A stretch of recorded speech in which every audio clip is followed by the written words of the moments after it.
Oh, you know what I love? Sports. I love sports. Sports. When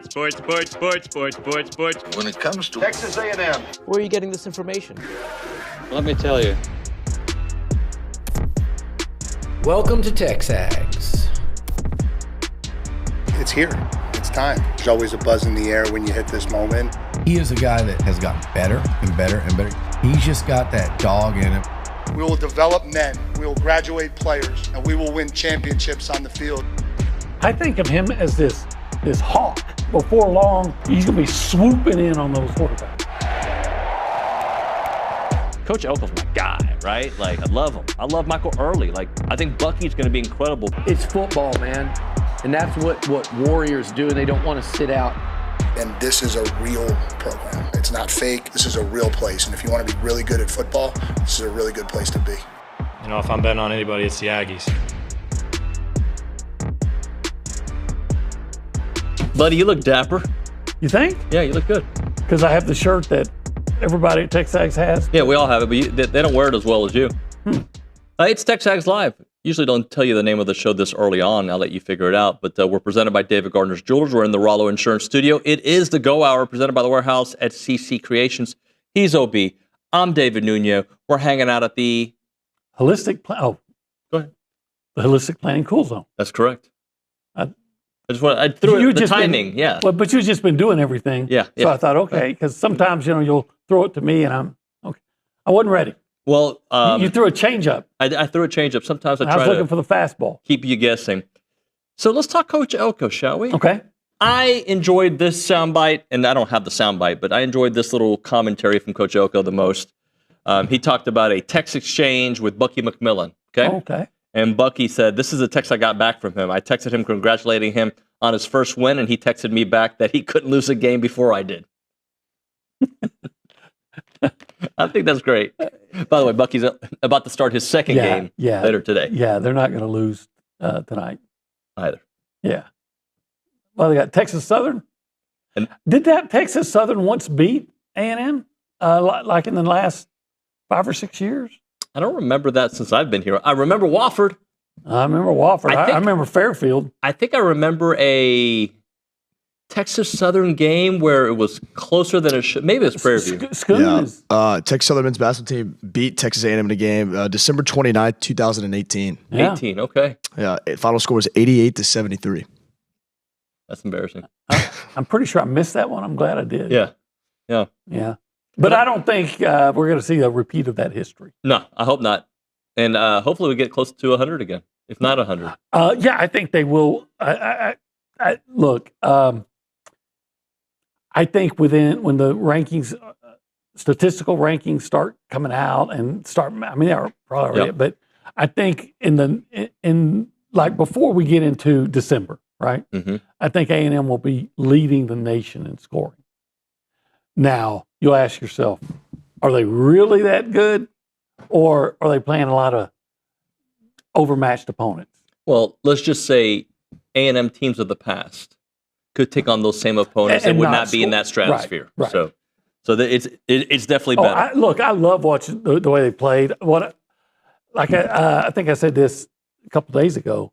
The thing that really stood out to me is not so much the 98 points, which was impressive, but it was the steals. Right. The way they were playing defense, and steals turn into points so often. But that's what really stood out to me is just golly, they're like a beehive of activity. I just did a beehive and did a dog. Yeah. I don't know. Was that a dog? I did a pirate. Arr, matey. Anyway. They're fun. Look, we're having a good time talking about basketball. Yeah, they're fun. And we're right in the middle of football season. And I love basketball. I can talk hoops. By the way, we'll talk about the women who got a great win yesterday as well to start off their season. As we continue through some of the talking points from Coach Elko, one of the things you and I were talking about, there's a little bit of worry on your side, not as much on my side. And I'm curious if anybody who has traveled recently in the last few days, how early you guys are leaving, because OB was telling me he may need to miss part of the show tomorrow because you're going to Austin, correct? Yeah. And apparently it's been ridiculous getting through security. Right, because they're saying, with the shutdown, and so TSA agents aren't getting paid, and some of them aren't coming to work. So, as you go through security, sometimes you'll go through this long line, but there'll be 3 or 4 agents. Yeah. To check you in. So the line goes from one long line to 3 or 4, and you go faster. And like a lot of times you have one person. Right. And so I called Cedric Golden of the Austin American-Statesman yesterday because they flew out last week to go to Jackson. Right. And he said, yeah, it was kind of a problem. But he had the pre-TSA checks. So if you have that, it's not a big And you issue. had that, right? And I do have that. Okay. But Brian Jones, our videographer, does not. Right. Well, I'm flying out of College Station tomorrow. I don't think it'll be a problem No, I leaving think you're here. good. I think I'll be fine. Where I think it might be a problem is my 5 a.m. flight on Sunday back to College Station. I like to think if you're flying that I early. think it's 5:25 a.m. If you're flight. flying that early, you're probably That means I gotta get to the airport, what? 4-ish. Oh, tremenda. You know what I'm saying, right? Not good. And where I'm flying to St. Louis. what hotel are you staying in? I think wherever you guys are.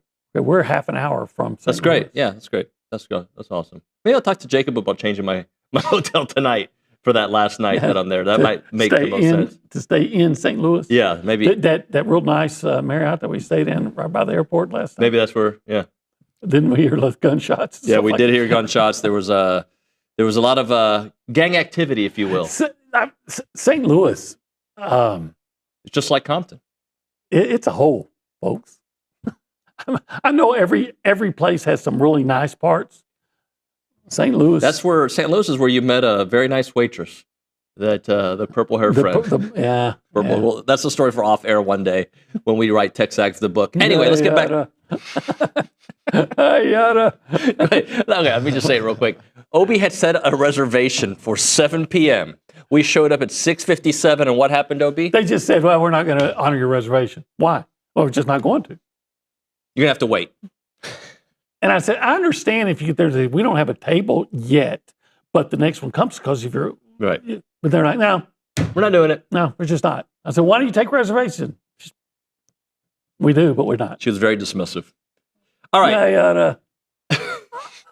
Let's talk a little bit about Matt Zollers. Okay. All right. Matt Zollers, this is what Coach Elko said yesterday on the Aggie football happy hour, I should say. They've got a quarterback they have to build this game plan around. Without a ton of film, it's hard to predict what that looks like. Our ability to adjust and adapt on the fly will be critical. Kind of back to the question I had asked him earlier in the press conference.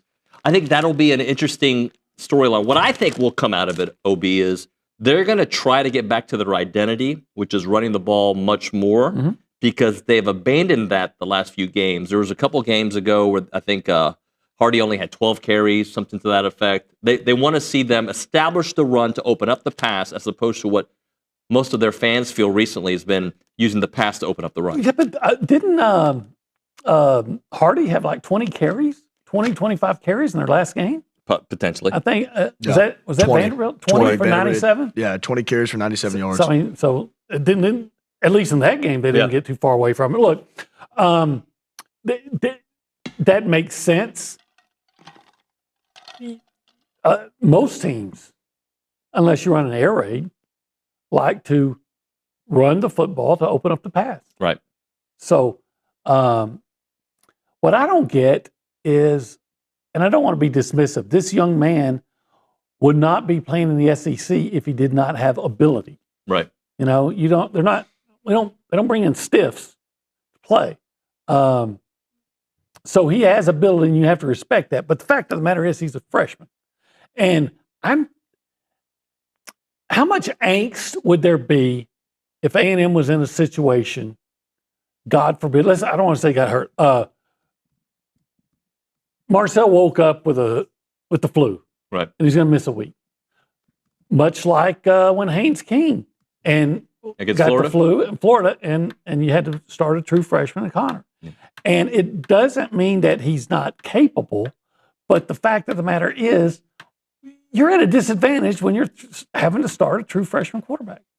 Sure, but what about, I used the Marcel coming in the Oklahoma State game, where he came in and played marvelously. He didn't start the game, but he basically started the game. Yeah, he basically started. He played really well. Yeah. I think the difference is, one of the big differences in that game, first of all, Oklahoma State had a horrific defense.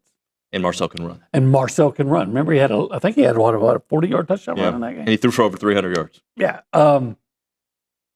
So I guess one of the things, I'm reacting to some of the national podcasts, and most people are saying, yeah, A&M's going to win, but this is going to be a really tough game for them. And yeah, I think it will be a tough game.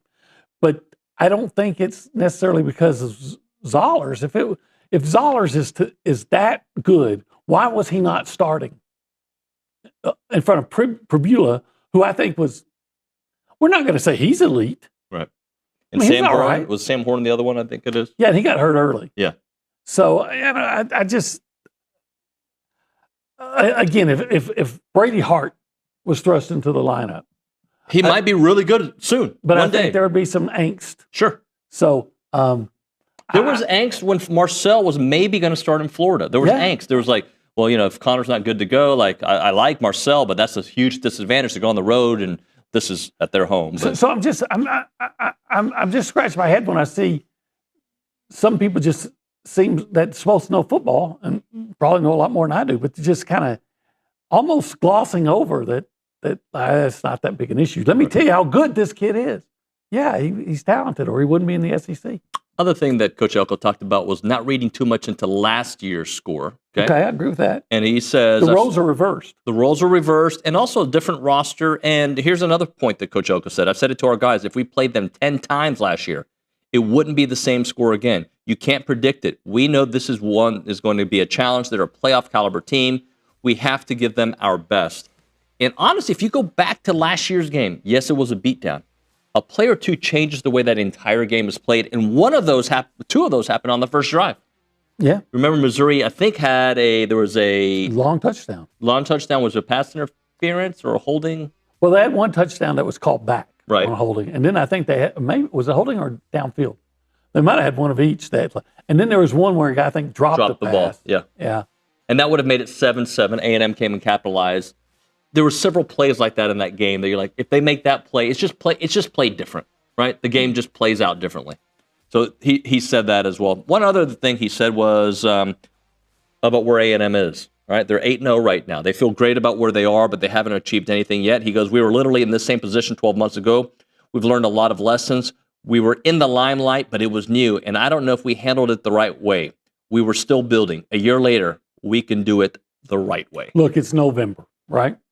And Mike Elko, or Texas A&M, under Mike Elko, has done away with a lot of the dubious demons of the past. Sure. Not winning on the road against a non-conference team. Not winning at LSU. Not being 8-0 since 94. All these dubious streaks have come to an end under Elko. Well, of all those dubious streaks, the most dubious, the dubiousest is November. Yeah. So put that one to bed too. Yeah, let's put that one to bed. Here's let's do one from Drink, and then I want to read you a tweet, okay? Okay. Because I'd like to see you respond to the tweet. All right. Okay. Here's one from Drink. Ton of respect for Coach Elko and his team. It was really, really good football team It is a really, really good football team in all three phases, led by somebody I believe should be the front runner for the Heisman Trophy, Marcelito Reed. Okay. That's from Drink. But that's what you want me to respond to? No, that's coming. Well, first of all, you can respond to this too. First of all, I agree with. I like Drink. I like him. I do. I do. He's funny. He's good. He is. Now, I thought last year. You know what? If he goes to LSU, I won't like him as much. That's last year, I thought I didn't like when he said, "Well, I didn't." We expected to see Reed, and we got the other guy, so we weren't prepared. I said, "Well, that's your fault." Yeah. But what he did do last year that I respect is he kicked that field goal to cover the spread. Yeah, he did that. You know what else I respect? What? Regardless of schedule, they won 10 games 2 years in a row. Yeah, regardless of schedule. The problem I have is that there are folks out there the same people say, hey, it doesn't matter what their schedule is. Look how great they're playing. Yeah. And the same people will question A&M how good they are because, their schedule, they haven't beaten anybody with this or that. So, are you familiar with Albert Breer? Yes. Albert Breer, he was for a long time on the NFL Network. He's been at several places. I think he was at SI I don't know where he is now, but he's actually a very nice guy. I've interviewed him several times. He's an Ohio State grad. Of course. Yeah. If Nick can pull up the tweet. So it says Ohio State bludgeons good teams and makes them look bad, and then suddenly there are no quality wins. A&M's 2 best wins are against a team that Ohio State beats in 2022, 2023, and 2024, and a team that was about to fire their coach. They have beaten no other ranked teams. You mean currently ranked teams? Right. So he's talking about. So he's using that. So if I beat like Notre Dame years ago, it matters now. Apparently, that's stupid. That is ridiculous. You know what I find interesting? Not interesting. This is what the facts are. Not even facts. These are my opinions. Not even facts. The Ohio States of the world feel threatened by Texas A&M. The reason they feel threatened by Texas A&M is because they think they can handle Indiana, right? They're not as worried about Indiana. They're worried about this juggernaut here in Texas that might start becoming a team that starts B-slapping people. And it is very interesting. Look, I have a lot of respect for that program, what Ryan Day was able to do at the end of last year. There's a lot of respect for that. I have no problem with them being number 1 overall. But using 5 years ago logic for right now, or even last year, is not fair. That would be like saying, well, Ohio State last year lost to Michigan. And Texas beat Michigan. And look what Michigan's like this year. Right. You know, I mean, that's like bragging that you have the right lotto numbers on the wrong day. Well, and he also says A&M has only beat 1 ranked team. Okay, well, currently that is the case. LSU was ranked when they beat them. Yeah. I know Auburn somebody was ranked, right? Or no? Am I wrong? Auburn, somebody else was ranked when they beat them. I think. Was it Florida? Might have been Florida or Auburn. Either one. I don't think it's Florida, but I thought somebody else. Anyway. No, it was just Notre Dame and LSU were the only Notre Dame two and LSU. Okay. teams they played. Okay. And also, I've said this 100 times, and I'll say it again. Both those games on the road, by the way. If those teams played in the Big Ten, they would be in the upper tier of the Big Ten. I mean, Florida has some dysfunction, no doubt about it, but I think Florida would be a better team in the Big Ten than they are in the SEC. Well, they beat the team that Ohio State is crowing about beating, and quite frankly, I think Florida looked better against Texas than Ohio State did. True that. I mean, now, if you look at the numbers, Texas moved the ball all over Ohio State. They just couldn't score because Sarkisian gets kind of brain dead when he gets in the red zone. Florida actually contained Texas until the very end of the game when they were playing, prevent and stuff like that. Yep. Hey, if people want to be part of the conversation, they can do it multiple ways. Probably the easiest, fastest, most efficient way. Heck yeah. How? Well, you can call us or text us on the Buppy's Catering and Bartending Hotline. That's you can call us at 979-693-1150. And by the way, our good friend Buppy. Did he text you yesterday? No, but, he's going to be here today. He texted me. He was working on a pie. I'm not a big sweets guy. I didn't have the heart to tell him I'm not a big sweet. It looked delicious. It looked like I have to try that pie. Yeah. It was that kind of pie. We love Buppy here. And he provides us almost always now, a lunch on Thursday. On most home games, but he's like, you know what? I'm feeling good about this 8-0 start. We're going to do it on a road game. So I'm feeling good about lunch today. I am too. I'm looking forward to it. All right, let's go around the room left to right and say hi to the people. Behind the glass is the Nick Savage. Hi, good morning, y'all. Hello, how are you? I'm good. Hey, can I tell you something? Sure. I heard from so many people on Space City Sports, Space City Home Network. People in Houston that saw it? Nice. A good buddy of mine, Jorge Vargas, was watching. He used to be on TV at Channel 39 and a couple other places. He goes, dude, I'm watching you on Space City Home. I was like, cool. I heard from a lot of people. I thought so. People saw it. I had to turn it on my TV just to see the Space City Home Network logo on the top right. It's pretty cool. It's pretty neat to see. You get that? Oh yeah. Oh. I know you're on a crusade against YouTube TV and everything, but I'm a Fubo guy. Fubo, okay. So I've never been affected by any outages or anything like that. And Fubo, I've been told they also have a very good DVR system. Is that correct? Yeah, you can record a lot of stuff. But is there only sports channels? Or you get everything? Because you get everything, but I only watch sports channels. Okay, because I got daughters and stuff. They can watch, whatever, Nickelodeon. What do you have for us this morning? I know we've kind of beaten the resume talk into the ground, but I'm a day late here, so I'm going to hop in. And I made this, little comparison graphic, if you will look. Strength of schedule, A&M has the edge there. And these are all metrics that the committee values, right? It's something that they've talked about that they're going to value more of this year. Strength of record. Texas A&M has the best strength of record in the country. Wins versus the current CFP top 25. Both Ohio State and Indiana have 2 wins. A&M the 1 win. It's over Notre Dame. And the remaining strength of schedule, A&M has the better of the 3, 19th overall in the country. So if you think they win out, they take care of business, A&M should have the best resume in the country. So I don't know. I don't mind them being ranked 3rd. It's okay, whatever. But just win. Just win. Just win. Like if you lose to Missouri, then we've lost the argument, right? Yeah. So just beat Missouri, beat South Carolina, beat Samford, and go to Texas and beat Texas. And be 12-0. Go to the and win that one too. And in a little bit, Alex is going to give us, maybe not in this segment because we've gone so long, but Alex is going to give us some tiebreaker situations. Okay. It's Leighton worked on it for a while, but it's A&M better just keep winning. That's what I'm going to say. Let's check in at the Angry Elephant News and Social Center. ¿Qué pasó, Alex? I have no idea what that means, but I'm going to say. ¿Qué pasó, Alex? You don't know what ¿Qué pasó? Not very good. You've never heard that. You're from Louisiana. They don't speak Spanish there. You have never heard the Texas Tornadoes song, "Hey Baby, ¿Qué pasó"? No, I've heard Texas Tornado by Tracy Lawrence, though. No, have you ever heard hola? Do you know what that means? Yes, hello. Okay. ¿Qué tal? I don't know what that is. I don't know what that is. ¿Cómo estás? How are you? I know that. Okay. I know that. Mi nombre es. My name is. ¿Dónde está la biblioteca? Where's the library? Anyway, just go ahead. Taco Bell.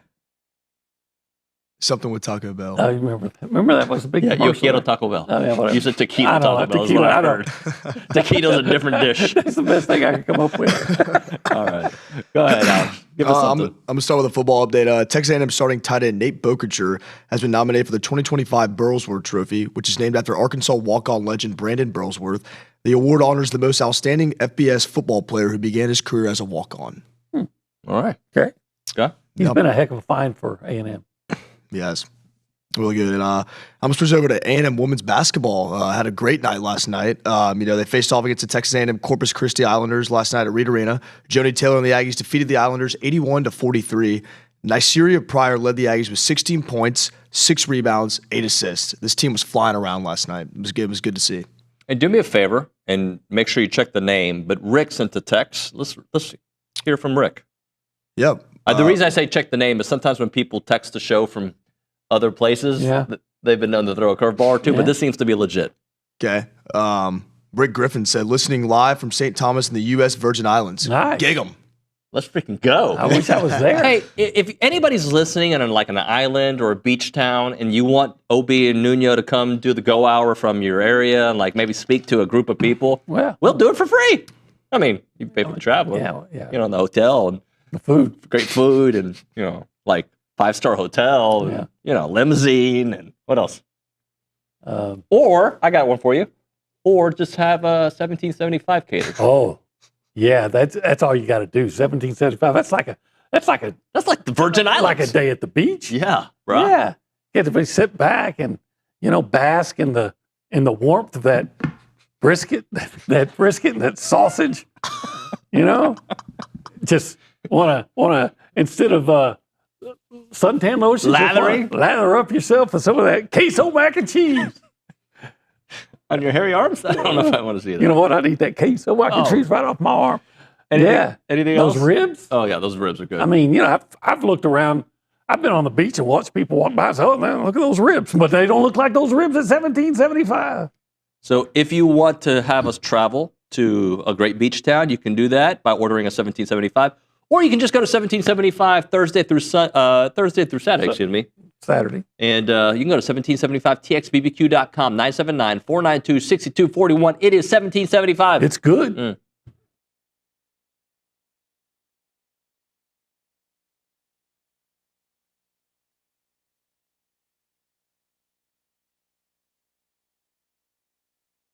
Hey everyone, it's David and Olin from the Holistic Planning Cool Zone. I like when we have the chairs here because I don't feel like I have to do this when we're talking about holistic planning. But they want you to know, TexAgs subscribers, they take care of the TexAgs subscribers. Oh, absolutely. Take care of everybody. They want to know that anybody who signs up by November 27, 2025 will receive this awesome offer. If the Aggies beat the Longhorns or win in Austin on November 28, 2025, clients will pay no management fees to holistic planning for the entire 2026 calendar year. That's free. It's free 99. Actually, just free. All you got to do is beat Texas. Well, it's not if they beat Texas, it's when they beat Texas. When. And when you go to holisticplanning.com, you're going to love holistic planning. So it is holisticplanning.com. Check out the website and take advantage of this awesome offer.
People on the YouTube page are talking about a super box.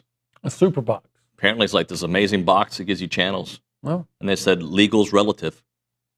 Okay. I don't know what that means. I don't have a super box. If the FBI is watching, Cash Patel, I don't have one. I'm just reading what the people are saying. Okay, well, I need a super box. Yeah.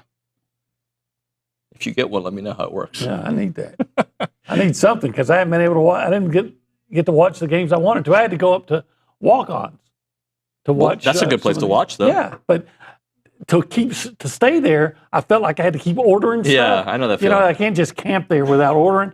So I've not got food coming, and people wonder why I'm fat. It's because you could have ordered the broccoli. It's because they don't even have broccoli. Yes, they do. It's because I blame YouTube TV for my fatness. Look, this is what I need. I need the ability to watch stuff on my phone because I'm typically at a kid's soccer game or I'm driving to Houston for this or that. So I can't just watch at home. I need Yes, this. He needs to be able to watch the games while he's driving. Yes, which you've seen me do before. I haven't texted and driven in front of you in a while, at least this season, because I haven't driven you anywhere. Anyway, shall we do a little Heisman Watch, Sure, OB? let's do. The Heisman Watch is brought to you by Shirtliff Law Firm. And Hunter's a great friend of our company. He'll be on the fan show later on today. We trust him with our legal needs. Call Shirtliff Law today when you need your lawyer for business or personal issues. All right, buddy. El número 5, Ty Simpson. Yeah, Ty Simpson, Alabama. I dropped him down a couple of notches. The Crimson Tide was open last week, but in his most recent game, he passed for 253 yards and 2 touchdowns in a 29-22 win over South Carolina. Through 8 games, Simpson has passed for 2,184 yards and 20 touchdowns. 20 touchdowns. He's rushed for 79 yards and 2 scores this year. All right, let's go to number 4. And I'm just saying this guy is talking, well, he's not. His fan base is talking a lot recently. Yeah, just saying, Julian saying, Ohio State. Last week, the best game of his career in that 38-14 win over Penn State. Completed 20 of 23 passes for 316 yards and 4 touchdowns. Overall, he's completing 80% of his passes. Not necessarily the toughest competition, but he's getting it done. 2,188 passing yards, 23 touchdowns.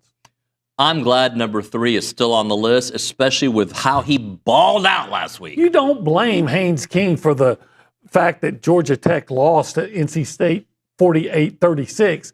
Don't blame him unless you put him at middle linebacker. His defense let him down. But Haynes King, another exceptional game. He passed for a career high 408 yards and 2 touchdowns, and he also rushed for 103 yards and 2 touchdowns. That's 511 yards of total offense and 4 touchdowns. Yeah, it was his fault. Overall, King is 3rd in the nation in total offense. He has passed for 1,888 yards and 9 touchdowns and rushed for 754 yards and 14 touchdowns. Love that dude. By the way, your top 3, all 3 I would like to go talk to in New York if we get an opportunity. I can have a conversation with Haynes. I can have certainly a conversation with your number 2 guy because we'll have some family stuff that is in the same world, I should say. And then number 1, which we'll get to in a minute, we all love here on TexAgs Live. So who's number 2? Number 2, Fernando Mendoza, the quarterback from Indiana. Last week threw for 201 yards and a touchdown and rushed for 24 yards and a touchdown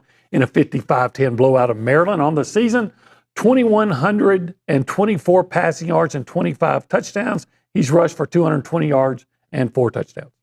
And let's do number 1 because he's number 1 in our hearts and number 10 on the field. Yeah, Marcel Reed, the Texas A&M quarterback. Hey, call me homerific if you want to. I don't care. I do not have him number 1 on my list. Drinkowitz has him number 1 too. Right. I don't have number 1 on my list because I'm from College Station. I'm number 1 on the list because he's the most spectacular, most outstanding player in my opinion. The last time Reed was in action, he led A&M to a 49-25 victory over LSU, in which he passed for 202 yards and 2 touchdowns and rushed for 108 and 2 touchdowns in that win. Overall, he's 20th in the nation, I think, in total offense with 2,321 yards. He's passed for 1,972 yards and 17 touchdowns, rushed for 349 and 6 scores, and he has some of the most greatest Heisman moments of the season. Moments, yep. With the 11-yard game-winning touchdown pass to beat Notre Dame, the 41-yard run for a touchdown against LSU. He's just what about the pass? Arkansas one should have counted, right. I wish. Yeah, I mean, he's had a lot of amazing moments. So Marcel Reed, in my mind, is if he's not on everybody's list, he should be number 1. I think he's the most outstanding player. Let's get him to New York. All right, OB, in about 3 weeks, in a day or so, we'll be celebrating Thanksgiving, right? Am I right about the date? Yeah. It's about 3 weeks from today. And I know some folks, like myself, they're going to have family come in, right? Mm-hmm. And, my wife works a lot. We work a lot. I mean, I don't know if you call what we do work, but we're away from home a lot, right? Sure. And sometimes I just don't want to cook the turkey. Should I call Buppy? You know what you should call Buppy, because Buppy can cook it for you not just the turkey though. He'll get you the potatoes, those mashed potatoes, that dressing. Yeah, oh yeah. You got to have turkey and dressing. Probably come up with some green bean casserole. That's on there. People love it. I don't know cranberry why. Sauce. You got to have the cranberry sauce. Dinner rolls. What are we talking about? Of course, dinner rolls. Giblets. I still don't know what a giblet gravy is. I have no idea. It's part of the turkey. It's part That's of what the they tell guts of me. the turkey. I don't know. And then you're going to have I bet you can find you a pecan or a pumpkin pie in there too. They got stuff. Yeah. Get in close. I'm doing a lot of Spanish today. 979-779-6417. Order your holiday feast for Thanksgiving or order ahead for Christmas, and Buppy's Catering Bartending will have it ready for you. Eat, drink Buppy's. You can't go wrong. No. Bye.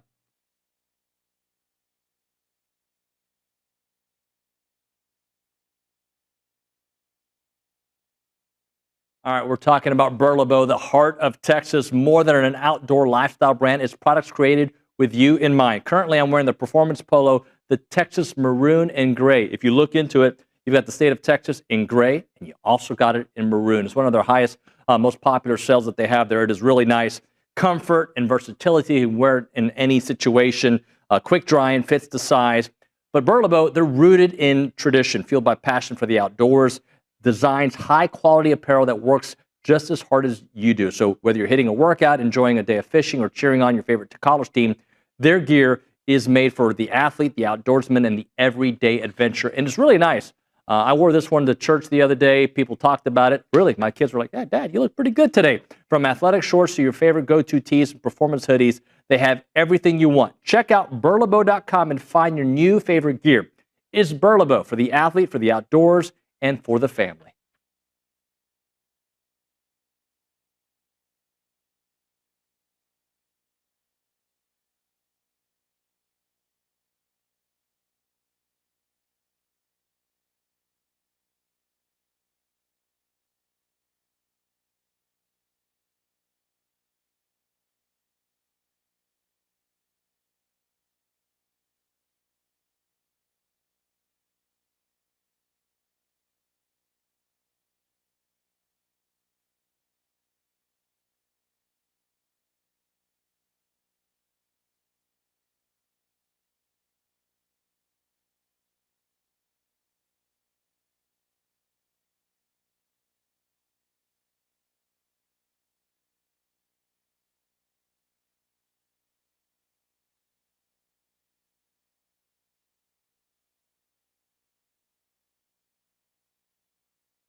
little late because I was talking to Jake. We're just trying to. I'm sorry, I'm having staff meetings on the air, but we're trying to figure out when I got a flight at 5 a.m. on Sunday out of St. Louis. We're trying to figure out if I need to change my hotel or not. He's like, I don't think you need to worry about security at 5 a.m. And he's probably right. Probably. I'd be more worried about sleeping. Well, and apparently they're canceling 10% of flights or something like that. Oh, goodness. Yeah. Well, anyway, I hope to be there, and you hope to be there as well. Let's talk about some games that we want to see here, OB. But before that, the final segment of the program is brought to you by Double Dave's. That is at 10:50. But right now, caller number 12, 979-693-1150. We're going to hook you up with your choice of a dozen pepperoni rolls or a large one-topping pizza from Double Dave's. They've been serving Aggie Land since 1984 with your favorite pizza and, of course, those world-famous pepperoni rolls. Reliable in-house delivery, bringing piping hot goodness straight to your door. Just click on doubledaves.com, and your favorites are on their way. All right, OB. You want me to start from the bottom or the top? Let's start from the bottom. Okay. Tulane at Memphis, a big Friday night game. Tulane is trying to stay in the American Conference Championship conversation, and Memphis is trying to stay in the playoff contention, right? Yeah. So, you know who's really interested in the way this game's going to go? South Florida? Among others, but North Texas. North Texas, too. Yeah, who beat Navy last week. Yeah, beat them pretty significantly. Next, I have I think this is a really interesting game. Number 9, Oregon at number 20, Iowa. Both are 4-1, the Big Ten race. Oregon is ranked 5th in the nation in scoring offense. Iowa is ranked 4th in scoring defense. Indiana had a hard time at Iowa. I think they won something like 20-15. It was real low scoring games, probably different than that, but it was a real low scoring game. I think they won by 5 points. So Oregon, to me, they've looked vulnerable a couple times on the road. Yeah, and so that could be I think there's an upset potential in that one. The next game I am super intrigued by because of course I think a lot of us like upsets, but I think an upset here because I don't root for Texas to get upsets like when they're the underdog because I want them to lose every game ever.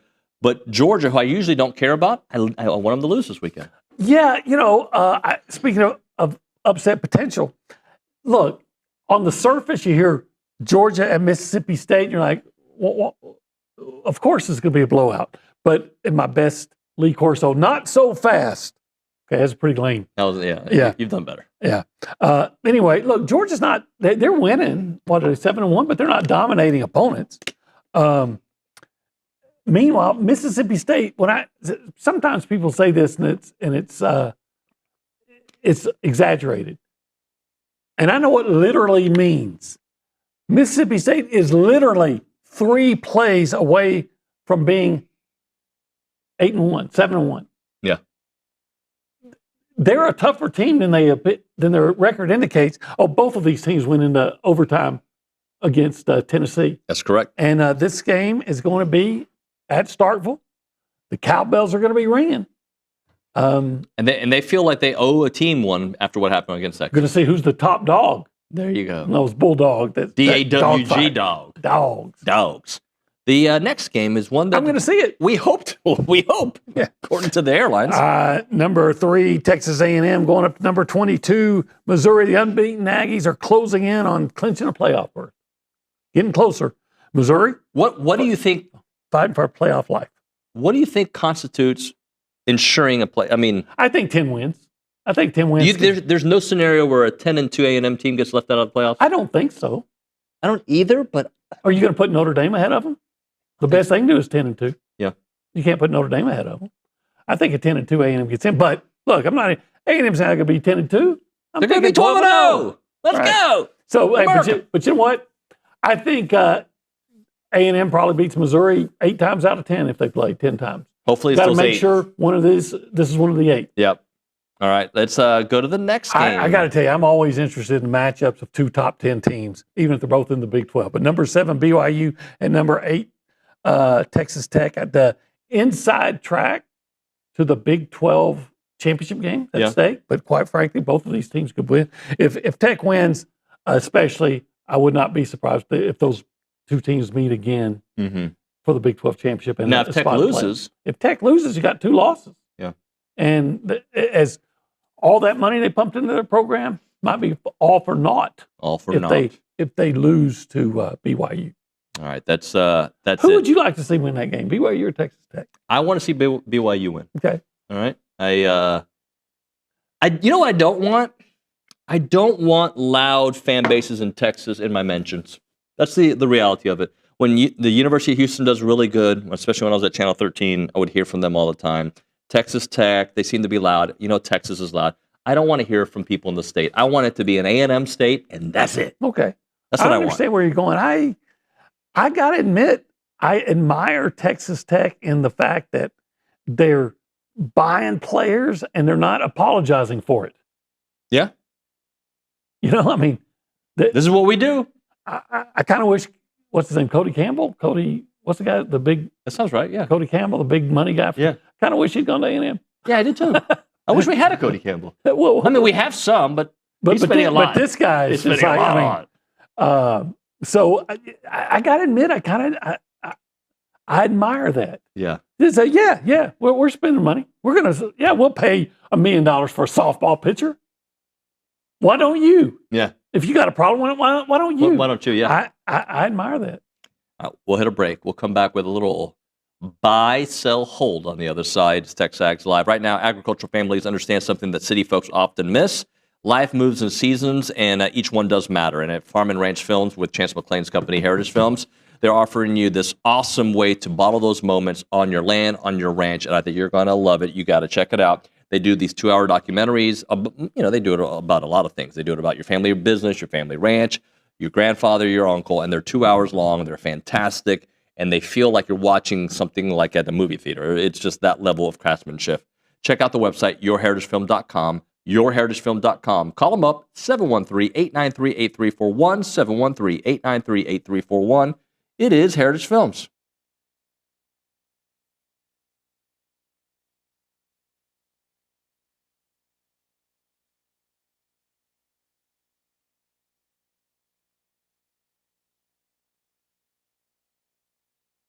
All right, guys, let's talk about some new partners, Aggieland Hydration and Injectables. They're Aggie owned and operated. They are an mobile IV hydration company that was founded back in 2024.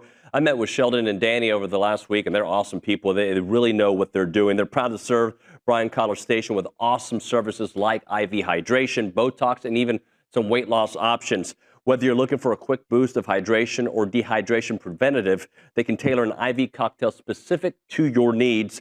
And on a busy weekend, I know some of you guys might be partying a little bit too much. If that's the case, an IV can be one of the easiest ways to ensure you're receiving all those necessary vitamins and minerals that make you feel better. Their overall mission is to bring a more personalized and accessible wellness option to the broader range of clientele here in the Bryan College Station and Brazos Valley area. To book an appointment or inquire about it, just call them up or text them, 979-217-1561. Again, it's Aggieland Hydration and Injectables. Check them out. It's our friends at Aggieland Hydration and Injectables.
Rock your body. OB, I'm just late to every segment because I'm up there talking. Jacob just told me he's worried. I don't know if I should put him on blast on this, but he's worried about if A&M goes 10-2 in a scenario that Texas would get in over A&M. I was like, no, don't worry about that if Texas were to win out. Because would they get 5 teams in the... I'm very confident that A&M gets in if they're 10-2. I'm very confident A&M will not be 10-2. But the fact of the matter is, if they're 10-2, just don't be 10-2. Just be if they're 10-2, you still got the win over Notre Dame, so you can't put Notre Dame in. And by the way, other teams are going to lose in this last month. You're exactly right. But I don't think they're going to be 10-2. I agree with you. Let's do a little buy, sell, hold, shall we? Okay. Buy, sell, hold is brought to you by Aggie-owned Paragon Financial Advisors. If you want financial guidance that truly puts you first, visit paragon-adv.com. All right, OB, the best quarterback that A&M's going to face down the stretch that can beat you by himself. Okay, and I'll give you your options. I think this is kind of obvious, but let's discuss. Zollers, we have no information on. Okay. Sellers, we got a lot of information on him. And Arch Manning. Well, but beat you by himself, I would say. Let's take it multiple ways. Beat you by himself and the quarterback that can help aid his team the most. All right, so there's 2 different ways that you can look at that. I'll say the quarterback that I think has the best chance to beat A&M is Arch Manning. Yep. I think that if one quarterback is liable to do something outrageous, almost like Taylor Green, Lenore Sellers. It's Lenore Sellers. Correct. And I'm sorry, I'm selling, not sellers, not selling sellers. I am selling Zollers. What everybody would. Zollers, yeah. Everybody would sell Zollers because, again, he's a true freshman. And I know he is capable. He is not without ability. He has a lot of ability or he would not be playing on an SEC team. Right. But it's kind of like the Steve Spurrier question about Arch. Yeah. He said, well, if he's so good, why wasn't he starting last year ahead of Quinn Ewers? If Zollers is that much of a prodigy, why was he behind Prabula? Yeah. So I think my answer to you is buy Manning, lease sellers, depending on how it's asked. Sure. And then I'm selling Zollers no matter what the situation. It's not to me a slight at the kid. I'm sure he's really good and capable. But anywhere, if you put a freshman quarterback making his very first start, a true freshman quarterback making his very first start, you're going to be skeptical, or you should be. I agree. OB, thank you, buddy. Yeah. Appreciate you. Twin Liquors time. Texas family owned since 1937. Your local home for wine, spirits, and good vibes. Celebrate every sip at Twin because they're here for all those moments that do matter. And take advantage of simple online ordering when you do it at twinliquors.com or get your cocktail fixings and wine delivered with DoorDash or Favor. And if you haven't shopped the deals of the week, you're missing out. Every Thursday, a fresh selection of items are offered at fantastic prices. Shop these deals in-store and online. And did you know that Twin Liquors not only has excellent selection of wine and spirits, but they also have in-store events. What you need to do is check out twinliquors.com/events to find those events near you. And they have the wine lovers sale coming up. And that is happening very, very soon. So take advantage of that. They'll have an amazing sale available in-store only on select wines. All right. We'll see you guys in a few. It's TexAgs Live.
Swope, I wish you had headphones on. Despacito's playing right now. Oh, gosh. Luis Fonsi. Even I think you bobbed your head to that 7 years ago. Oh, yeah. Are you lying? Are you telling the truth? I don't know what you're talking about. Yeah, I figured as much. Ryan Swope here, brought to you by Duck Camp. Whether you're hunting birds at sunrise, flipping burgers before kickoff, check out Duck Camp because they've got you covered all fall long. Go to duckcamp.com. Built for the outdoors, designed for everything else.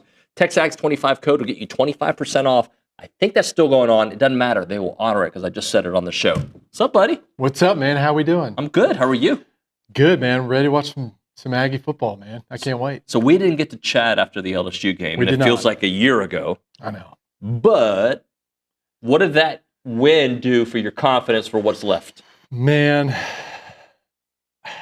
I think it instilled so much. I mean, obviously going into Baton Rouge and getting that win, it was kind of a bumpy, rocky first half, and then just watching our football team bounce back in the second half, make some adjustments, and that was probably the best half of football we've played all year.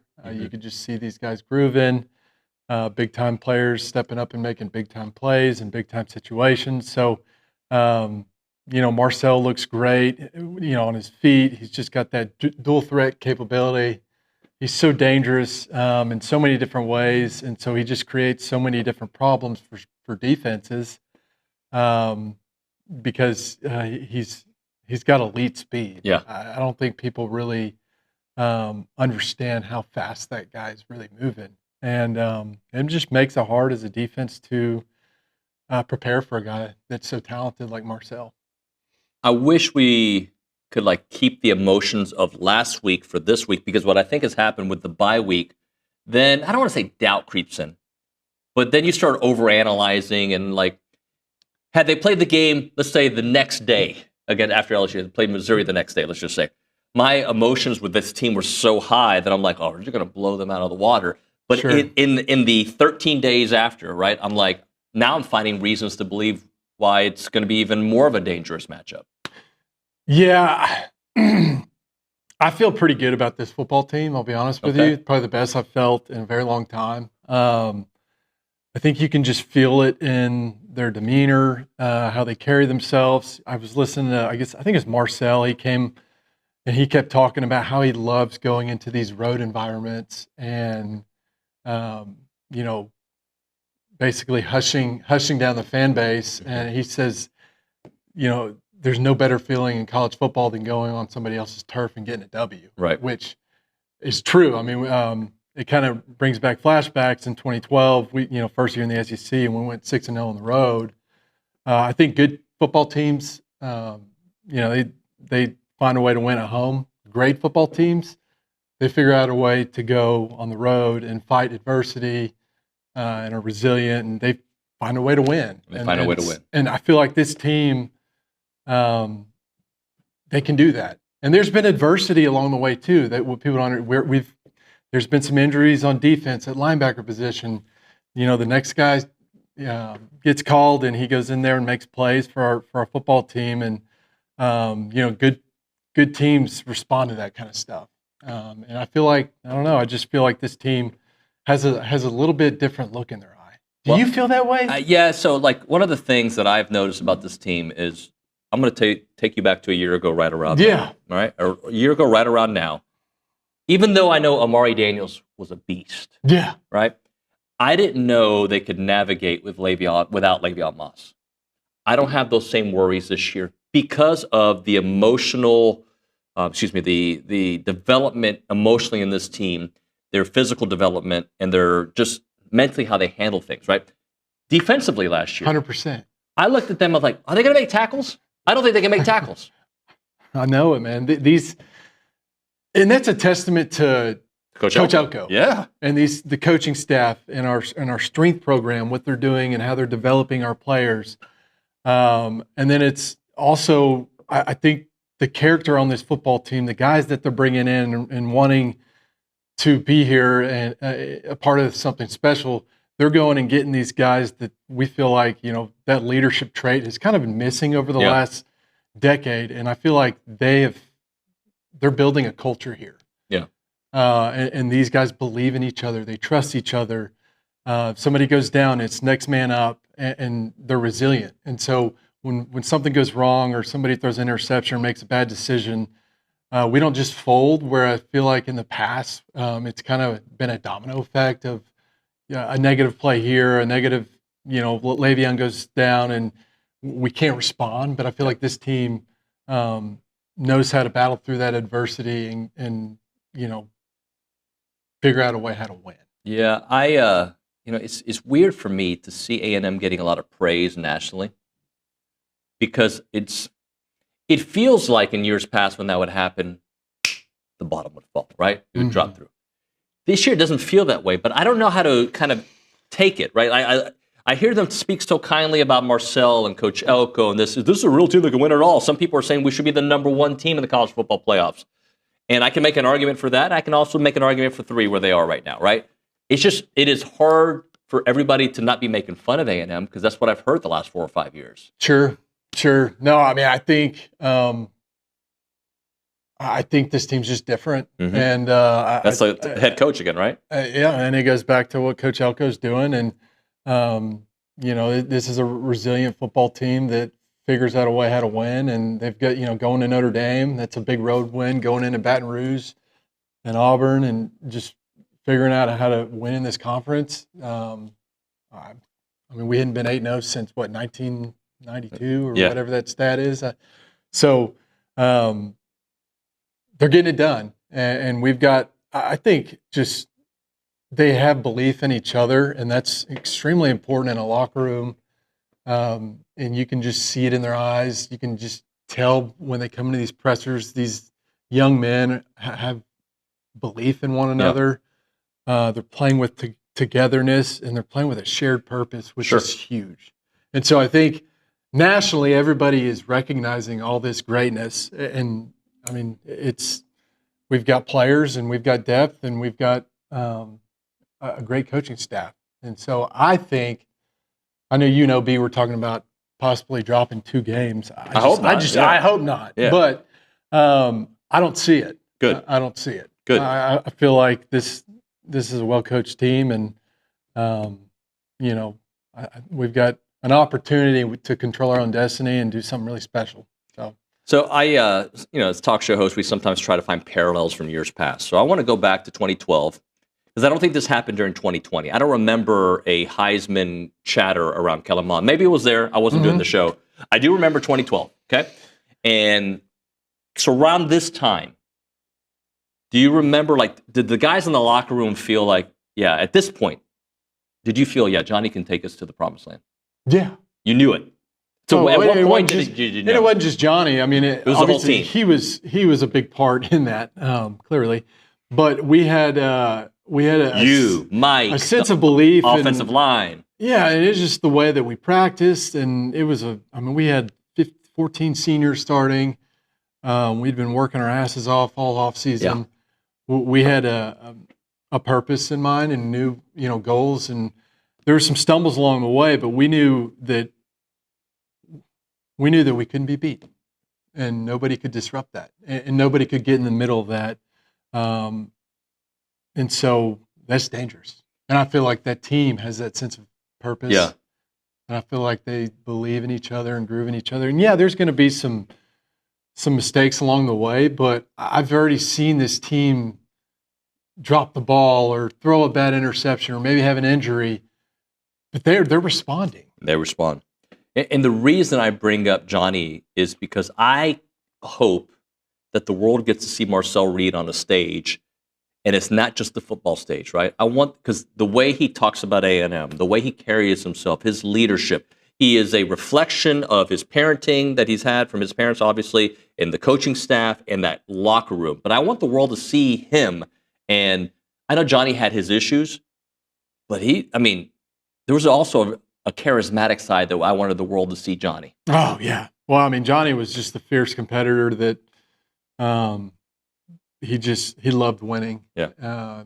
You step on that field with him, we were going to go try to put up 50 points. And right. I think Marcel has that vision. And I saw more like last year, like when he stepped into the game against LSU last year, I saw a different football team. Yeah. They respond like this is this team. And you felt it immediately. You felt it. Yeah. This guy is bringing out a completely different football team and brings out the best of Texas A&M. And so that's dangerous. And when you have your team playing together and grooving, they're all having fun. It's special. I think the guy's got me and McGee were talking about it. He's got a good shot at winning the Heisman. I think the level he's playing at is, he's extremely talented, and I think his teammates rally around him. They got to keep winning. And he figures out a way to win, man. Well, do you remember my tired talking point last year? And I'll remind you. The audience is like, Nuño, we've heard this before. But I said that we would have looked at Marcel differently if the defense made some plays last year. Because Marcel put that team on his back outside of the Texas game, where the offense just struggled, and that was a very good defense. But he put them in positions to win the Auburn game at the end. He put them in position to win in overtime. He put them in position to beat USC. Okay, but the defense last year, this year they've been phenomenal, but last year failed them in those final drives. Sure. If they get those 2 extra wins, how differently do we look at Marcel Reed? Well, we're seeing that this year, and he has absolutely taken a step up from last year to this year, no doubt, and he's got the playmakers around him. But like, I remember saying that often last year, like, Marcel's not the problem. The problem is we're not tackling. Mm. They're tackling.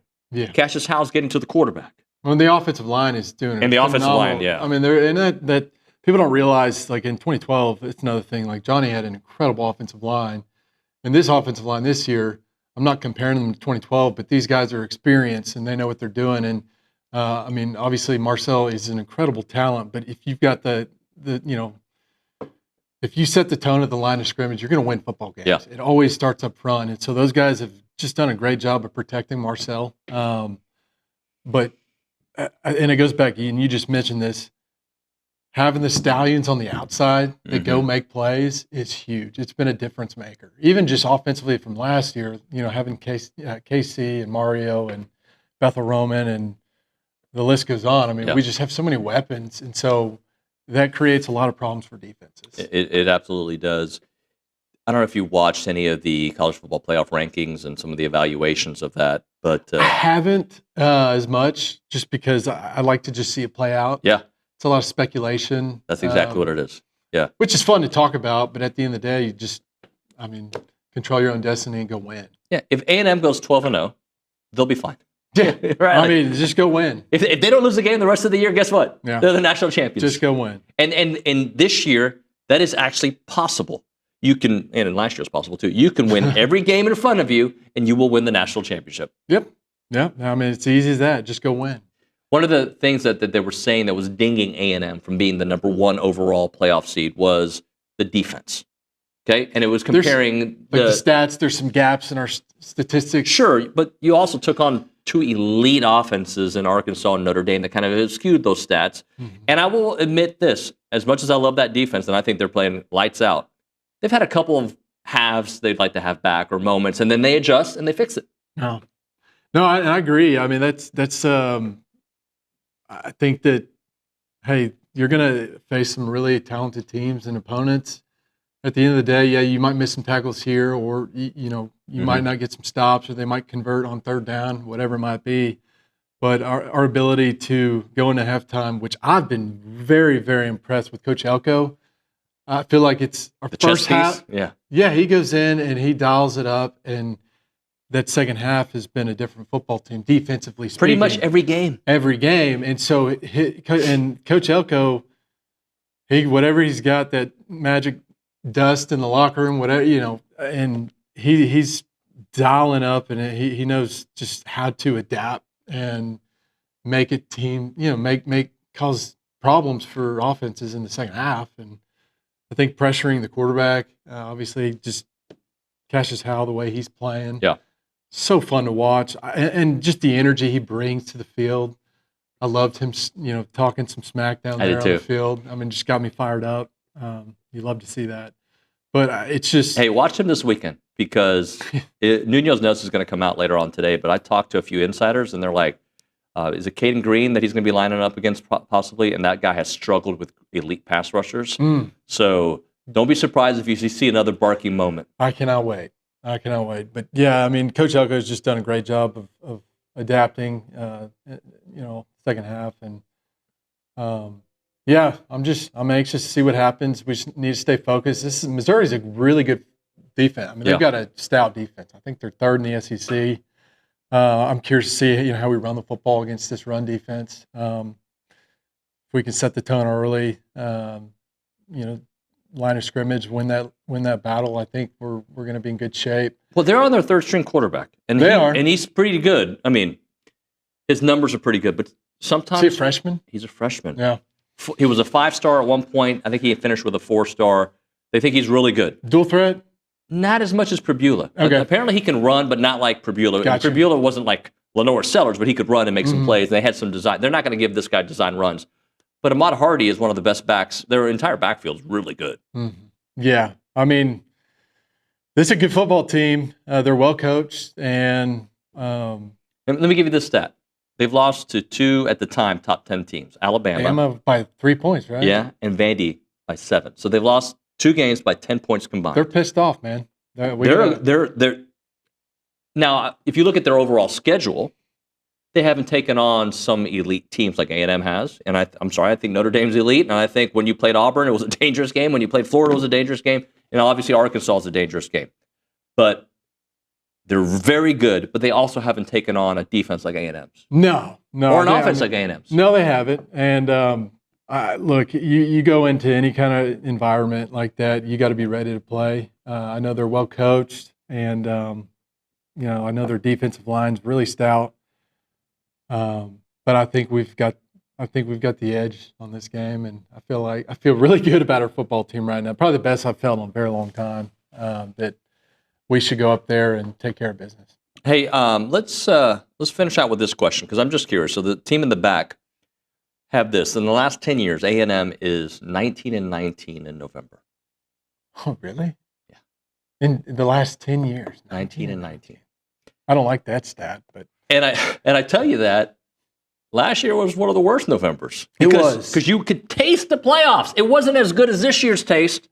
Yeah, but you could taste it. We were at this 7-1? point 7-2 at this point because he had just lost the South Carolina game. But weren't we so we were 7-1. 7-1 before South Carolina. Yeah. Right. But that 7-1 didn't feel like this. It didn't taste. I was nervous at that point in the year because I didn't. They were surviving games. We were like trying to it's a pinball, trying to figure out our identity at quarterback. And I compared to Texas this year. Yes. They were just finding ways to win, but you're like, I don't like what I'm seeing. Yeah. This year's different. They've got a shared purpose. They're hungry. They're resilient. They respond to adversity. They don't quit. They've got leadership. They're playing with togetherness. Yep. All the right things, all the right tangibles you want to see in a championship football team, we're seeing. And so I think, obviously, I have 100% belief in Coach Elko and what he's doing with his football team, that these guys are going to be extremely focused, extremely hungry, and we're going to finish this thing the right way this year. So, and I think last year was a blessing in disguise because that left us with a terrible taste in our mouth. You had to go through that. You had to go through that and suffer. And so now we know what not to do. Ryan, in all of your training, getting ready for a football season, whatever it may be, the real adaptation comes from the hardest times. Yeah.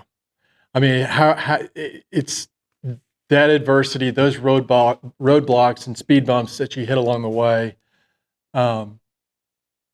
You find out what kind of football team you have when going through those moments. Yep. And how you respond in those moments are key to developing championship football teams. And what I've seen so far is these guys have accepted the challenge and have responded really well. Now, every week is going to be there's going to be something thrown at you differently, yep. And injuries or whatever it might be. But I've got full confidence in just the togetherness that this team's playing with, that sense of purpose that I keep talking about, that we're going to respond. And I feel good about it. That camp looks good on you, buddy. Hey, thank you. Dude, I love their stuff, man. Isn't it great? Stuff, yeah, the hoodies. I love these shirts. They're comfortable. They're great in the field. Yeah. I don't see. Yeah, camo. We need to go snipe hunting soon. Let's go. Let's do it. Yeah. I'm in. Can't wait. Thank you, Ryan. We'll hit a break here. A moment for Caldwell Country Chevrolet, Highway 21 in Caldwell, online, caldwellcountrychevrolet.com.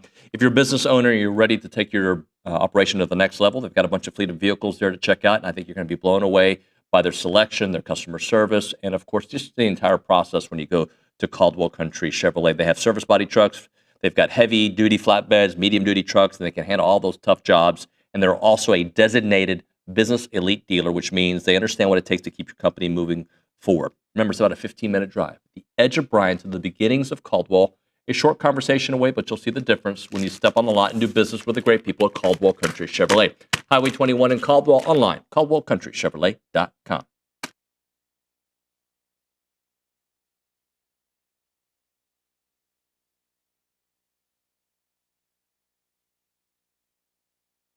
Hey guys, David Nuño here to talk about our new partners with EventPipe. They are a leader in hotel booking technology, and now they're giving you a chance to support Aggie student athletes every time that you travel. Thanks to their partnership with United and EventPipe, whether you're heading into a game, a business trip, or family vacation, every room that you book comes with cash back in the pockets of Aggie athletes. That's a wonderful deal. And with EventPipe, you'll get discounted hotel rates up to 20% lower than the major travel sites while enjoying a fast, easy booking process. They've even created Presto, EventPipe's quick launch booking solution. It lets organizations build branded hotel sites powered by live hotel inventory, making it simple to book the perfect stay. So next time you want to book a trip, do it the smart way with EventPipe and support Texas Aggies NIL through United. Visit their website, tau.eventpipe.com.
All right, we're back here on TexAgs Live. We're presented by David Gardner's Jewelers. We're in the Rollo Insurance Studio. I want to remind everybody about first-time subscribers. You can get the TexAgs Premium subscription for 1 month for just $1.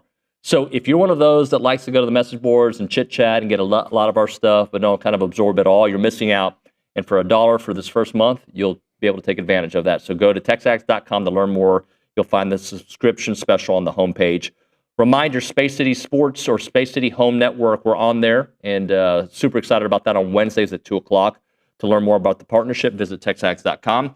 Football-wise, Olin's got his article on Around College Football. You've got Tell of the Tape going out, and important info on Eli Drinkowitz, Pick 'em and Rip 'em, sponsored by Prize Picks. Also, we'll have women's basketball recap, men's basketball, and an advanced scouting report heading into tonight's game. Have Josh Holloway stop by on Wednesday afternoon. Later on today, Nuño's Notes is coming out. You'll really want to see that one. There's some good intel there. Olin also identifies a handful of players to watch from both the Aggies and the Tigers. So that is what we have on TexAgs.com. Okay, let's go to the Angry Elephant News and Social Center. Alex Schoonover, I know you and Leighton kind of talked a little bit about some scenarios out there. So the best scenario in the world for A&M is to go undefeated. If you go undefeated, you'll be in Atlanta. Yep. You'll lock up hopefully a top 4 seed, if not a top 2 seed potentially, right? That's the best scenario. Yep.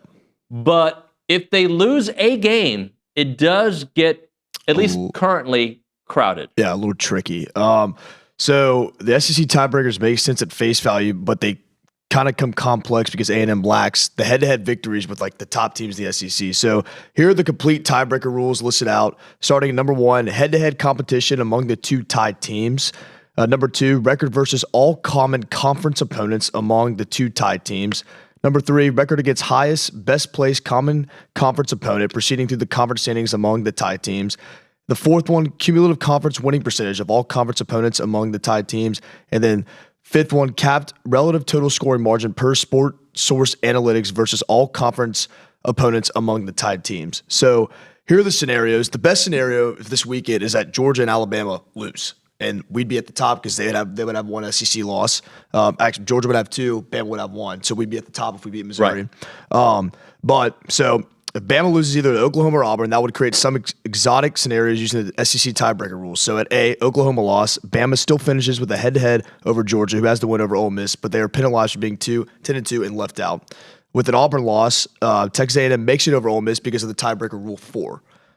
If Georgia loses either to Mississippi State, Texas, or Georgia Tech, they beat 10-2, and in this scenario, Ole Miss may have the edge over A&M again because of the rule number 4. Right. And then, so if the Aggies need to win out to ensure they make the SEC championship, obviously going 12-0. But if they were to lose, though, a Texas win at Georgia or an Auburn win versus Alabama would actually get the Aggies in.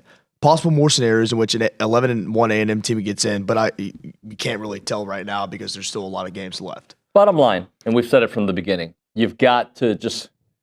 You do control your destiny the rest of the way. Yes. Right? Yep. And a lot of times when you say that, it's a team that's had some losses. You control your destiny. If you can win out, you can make the playoffs. Yep. A&M is, every team can say this, but A&M is in the unique position that if you just win your regular season games, you'll be in Atlanta, you'll be in the playoffs.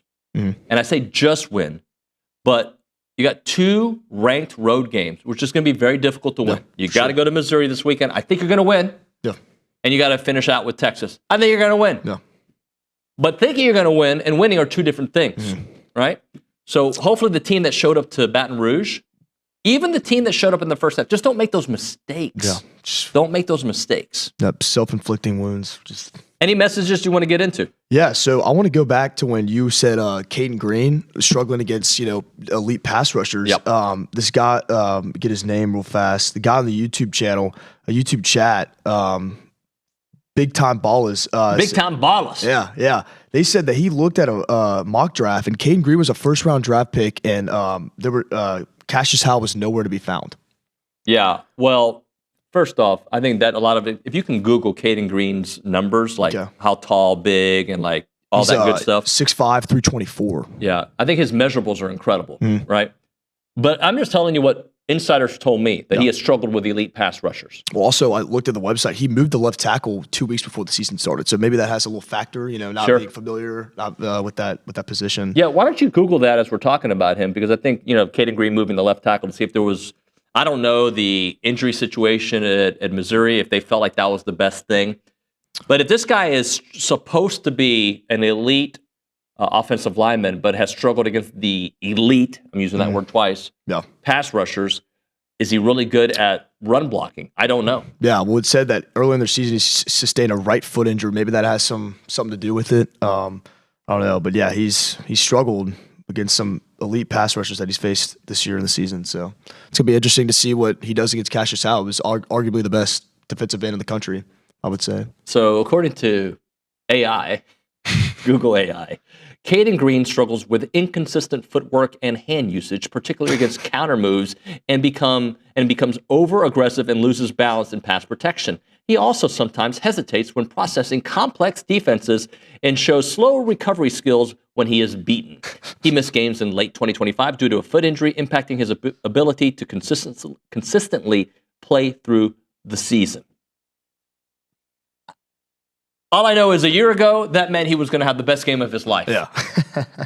All I know is this year, that means Cassius Howe's coming for you, bruh. Yeah. Sorry, I went bruh. Nick is big on the bruh community. Right, bruh? Yeah, thanks. Yeah, bruh. Thanks, bruh. Not me? You can do it for Spawn. No, you're out? Okay. We'll hit a break. When we come back, Aaron Torres. It is a Latino section of the program. Right now, we're talking about Rollo Insurance. I'd love to, we've had Jason Rollo do the fan show before. I need to reach out to him and have him come do the fan show. Jason is a passionate Aggie. Like, he loves Aggie sports. He goes to all the games. I think I told you the story a few weeks back, but I'll remind you guys, when he was in Spain, and I think it was the A&M Florida game, he had to stay, it didn't come on until 3 or 4 o'clock in the morning. He stayed up. He was a part of the entire process. He had to get a VPN because he couldn't get the game. I don't know if that's legal or not, but it doesn't matter. He's back in the United States, so international issues ain't gonna. Hopefully they don't follow him. Hopefully, what is it? Interpol that will come after you. Whoever it is, you don't know what I'm talking about, do you? Google who comes out. I think it's called Interpol, whatever they're called. No, never mind, bruh. Anyway, Jason will watch Aggie sports no matter where he is, no matter what time it is, because he loves Aggie sports. That's just how he is. But I will tell you about Rollo Insurance Group now that I'm transitioning. They do our insurance. They're the best. They got us the right price this week. Literally 2 days ago, we're saving money, and I got 2 17-year-old boys driving. So anytime you can save money with young drivers like that, you're in a win-win scenario, and that's what Rollo Insurance does.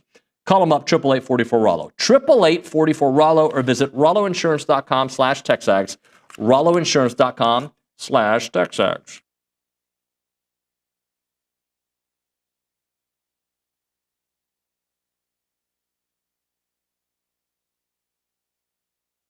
Hey friends, David Nuño here for Prize Picks. They're back on TexAgs, prizepicks.com/TexAgs. Use the code TexAgs to get $50 once you play in $5 lineups. And Prize Picks is the best place to win cash while watching sports. Football season's here, basketball coming up, baseball, you name it. You go to prizepicks.com/TexAgs and start having some fun watching sports, making some money on there. And you can play Prize Picks in over 40 states, including California and Texas. Remember, they'll give you $50 in lineups once you play $5 lineups on Prize Picks. And they have the new thing. It's called It's Good to Be Right campaign, and they're kicking off the upcoming NFL season with their bold new campaign, It's Good to Be Right. The seasonal long push celebrates the thrills of getting it right, from the perfect prediction to winning your Prize Picks lineups. Prize Picks, it's good to be right.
All right, we're back here on TexAgs Live. We're presented by David Gardner's Jewelers. We are in the Rollo Insurance Studio, and ladies and gentlemen, it is time for Around College Football, brought to you by Milliken Reserve, a College Station community featuring homes, trails, farms, and wide open spaces.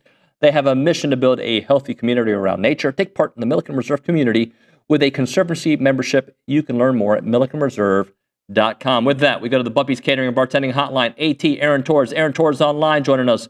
AT, what up? David, what's up, buddy? How you doing? Buddy, I'm great. How are you? I'm good, man. I'm good. It's a fun time of year. I'll say this real quick, side tangent, with the first playoff ranking out. I was somebody that was pretty vocally against college football playoff expansion. I kind of felt like, by the end of the year, we kind of know who those 2 or 3 teams are that can legitimately win it all.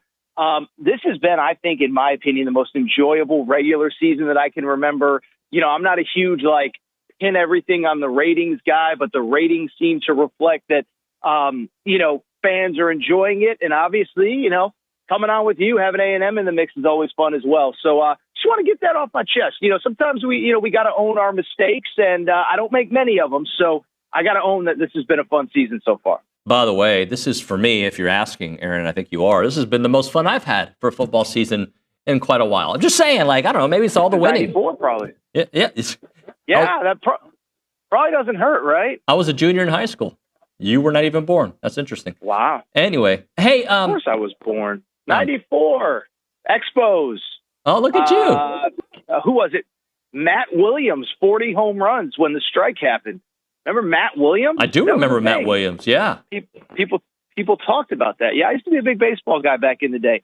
Now I'm just a college baseball guy 2 weeks a year every year. So that's when Pedro was with the Expos, right? Am I right about that?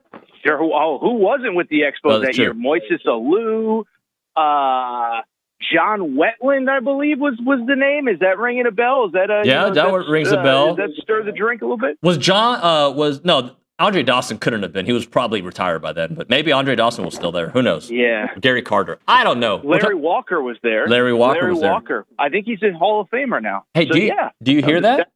That's everybody in Bryan College Station changing the channel, by the way. Did you hear that? Are you kidding? There's not a big Expos A&M crossover fan base? No, not really. But there is a documentary on Netflix about the Expos that I watched the first 30 minutes and I fell asleep. It wasn't because it was bad. I'm just old. And so anyway, hey, I want to read this to you. I got a message from my buddy Rick, who's a Longhorn, and he shows me the conference standings. Obviously, Texas A&M is 5-0 on top of it all. And it says, what are your thoughts on this? Of the 8 teams in the SEC, top half of the conference, A&M will only play 1. For as much talk as there typically seems to be about Texas's schedule, they play 4 of the top 8 teams in the conference. It's not A&M's fault, but the schedule has set up favorably for the Aggies. I'm going to set up my part of it real quick, AT, and then you can respond. So, couple things. Yeah, the schedule seems to be pretty nice for A&M, but I say this all the time. You are a reflection of the team that you play on that day. So, for instance, Texas just got a great win over Vanderbilt. If Vandy loses their next 2 games and they're out of the top 25, is that no longer a good win anymore? So, A&M beat LSU, that was, by the way, ranked. Hopefully they beat Missouri, that's ranked. Oh, by the way, a top 10 team in the country in Notre Dame, A&M went to their place and won. So while I recognize it, and also I think you've got to look at things not just at the record. You got to look at the situation. When you take on an Auburn team that was desperate, when you take on an Arkansas team that was making their debut with Bobby Petrino at home, when you're taking on these teams, it is a moment of time, and that's how I evaluate it. Afterwards, sure, we can sit back and kind of laugh about what the schedule was. And also, one more for you, AT. When you go on the road and play at LSU, it doesn't matter what the record is. It is going on the road in the SEC at night, and that is very difficult.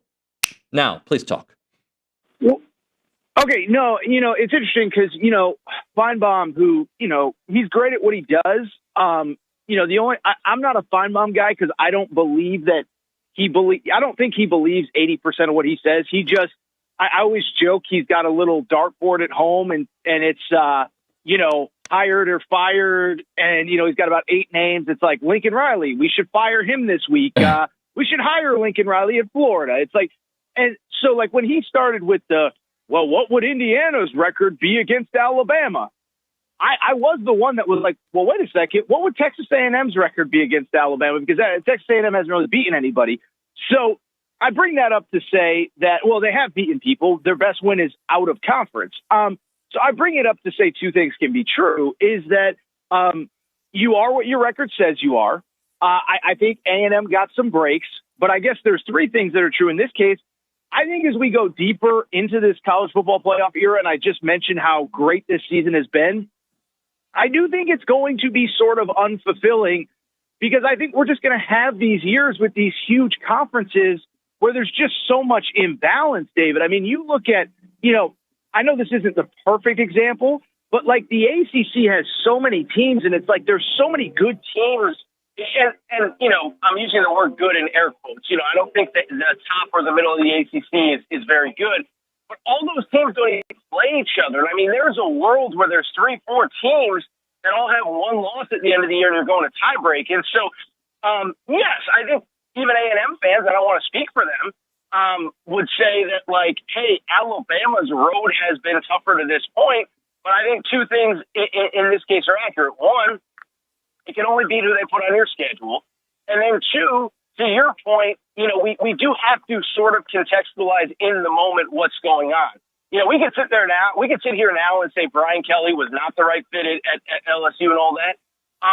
But not many people were saying that going into that game. And I think Texas A&M exposed something. So I could go on and on, but I think in this case, both of those things can be true. And we need to acknowledge them, that A&M hasn't played the toughest schedule, but you are what your record says you are, and you can only beat who's on the schedule, and A&M has done that in spades. AT, you brought up something at the beginning of that that I think it's obvious to our audience sometimes. I just can't get down with people who have takes that have a take that they don't believe, right? Like when you flip-flop all the time, or you've got this shtick where you've got to that's why I'm very selective of what I consume when it comes to my media, at least. And there's too much of that where let's see what the algorithm says about this opinion. Just tell me what you think and move on, bro. Yeah, no, and I think, listen, I'm somebody with strong opinions, but I can definitively say, people can believe me or they cannot believe me. It's up to them. I don't say things that I don't believe are true. Now, it doesn't mean I'm not wrong. Part of the reason that I refused to pick A&M in the preseason, even though I like the roster and I like the makeup, was because I picked them the last 10 preseasons and they've let me down. So I'm certainly wrong.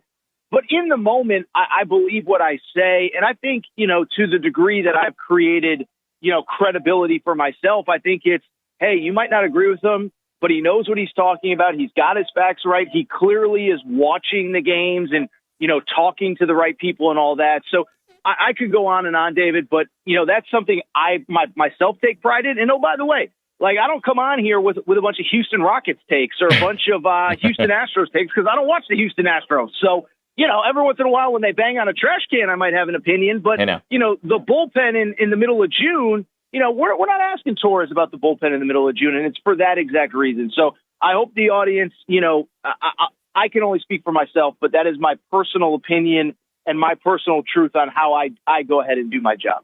Talking to Aaron Torres here on TexAgs Live, presented by David Gardner's Jewelers. What do you think about Missouri overall this year? They are a ranked team. They're coming off a loss. They have their backup their third-string quarterback and Zollers going, but they have played everybody tight that they've lost to in those two losses to Vandy and to Alabama, where they hosted Alabama. Yeah, obviously the quarterback situation is a little bit different. But listen, they do, Drink is another one that I think, people have just decided he's goofy, he's whatever.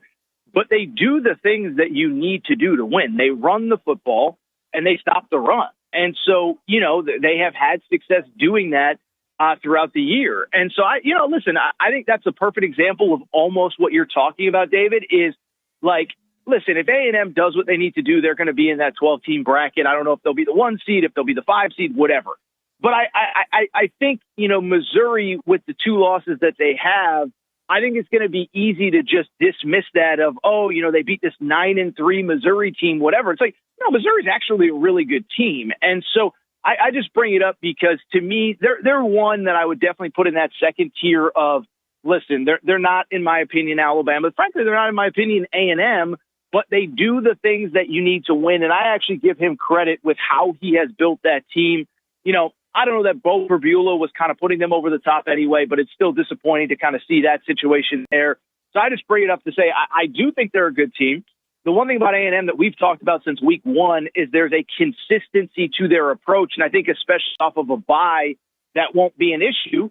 But if for some reason, for the first time this year, A&M comes out not ready to play, Missouri is absolutely a team that is capable of beating them, which I don't think is going to happen, but they are capable of it.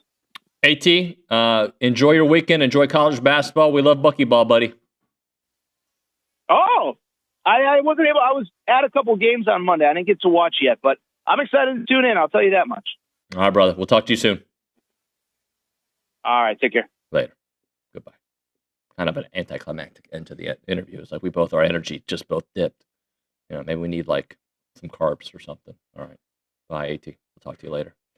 Speaking of getting some carbs, Buppies. They should be setting up in the lobby right now. We're going to be eating. Alex will be talking to Buppy himself in the last segment of the show. All right. Stress-free Thanksgiving. If you want to cook, by all means, who doesn't love a home-cooked meal? But if you're busy, you got multiple kids, you got family coming in from all over the place, you're like, dude, I can't get this done. Let Buppy do it for you. The holidays are his thing. He was working on it yesterday at the, working at the lab, I'm calling it, but he was like making this pie. He was working on it. That dude is just wears multiple hats. Business owner, chef, connoisseur, you name it. Buppy's Catering and Bartending. Oh, also great free throw shooter. I made that part up. You can get yourself this awesome deal. Whole oven roasted turkey, cornbread dressing, giblet gravy, sweet potato casserole, green bean casserole, and homemade cranberry sauce with dinner rolls. And if you want to try anything other than turkey, they've got it all from chicken tenders to ham to beef tenderloin. You name it, they got it. Call them up, 979-779-6417. Order your holiday feast for Thanksgiving or order ahead for Christmas, and Buppy's Catering and Bartending will have it ready for you. Eat, drink Buppy's. It's very, very good at Buppy's. Eat, drink Buppy's.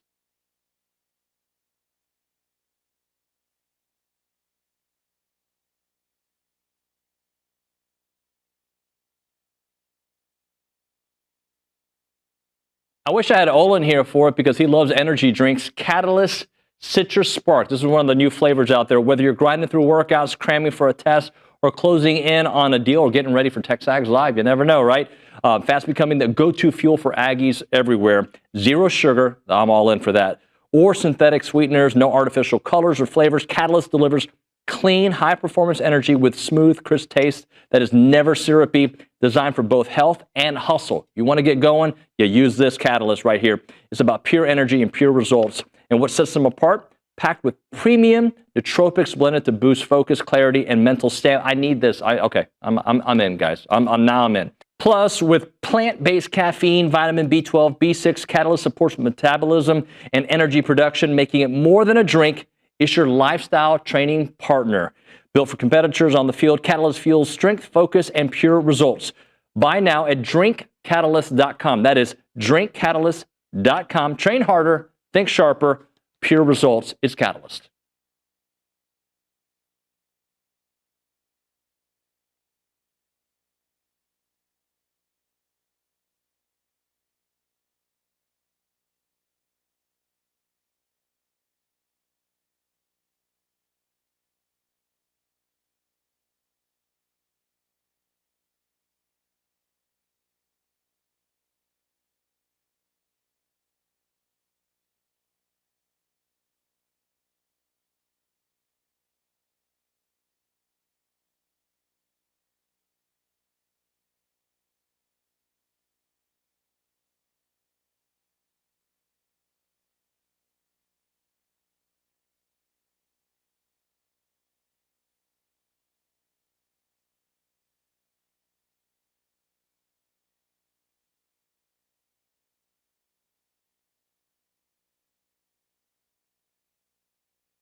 Ladies, tell us.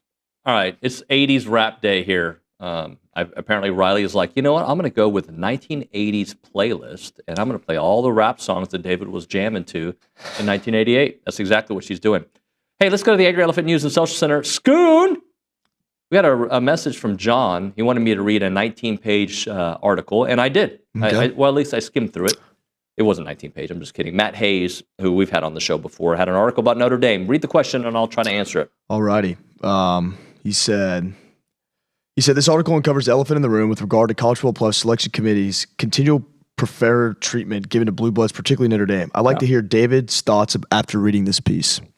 So I skimmed it, and basically, it's just something we've all known. We've known this. This is not, Matt wrote an article of something we know, that there's a perception versus a reality, and Notre Dame's perception oftentimes is why Rollingers, why the committee they get such a favorable draw. If you think about it, I mean, and it also goes into, there was a part in the article where it talks about how Jack Swarbrick, the former AD, would go behind the scenes maneuvering, trying to help design the playoff format, ensuring that Notre Dame could remain independent and still qualify for the college football playoffs. Basically, it just paints Notre Dame as a protected entity in college football, financially favored in a system that they help shape. And how that, concerns A&M, I guess, is A&M beat them. And you can't put Notre Dame in there. If worst case scenario, there's a lot more than this worst case scenario, but if A&M is 10-2 and Notre Dame's 10-2, what would happen in that scenario? I think it just depends on the losses, Like if we lose to South Carolina, this. Yep. Let's not think about that at all. You know what we should think of? We should think about winning. Except the fan show guys are coming. So that's difficult to do. Yeah. So for a very mediocre hour, listen, I'm just kidding. I love those guys. That's next.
Oh, what timing. Welcome back to TexAgs Live, presented by David Gardner's Jewelers, Rollo Insurance Studio. Time for the Fan show. That felt like the end of the AT segment. Everybody's mood just crashed. Let's try again.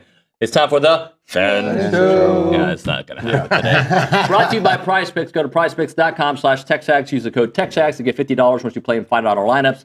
Daily fantasy sports platform is amazing. It's you versus stat projections. Super simple, 2 to 6 players.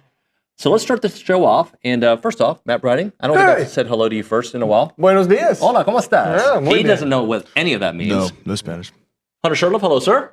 Yeah, buenos dias. Yeah. ¿Qué tal? Not yet tardes. Yeah.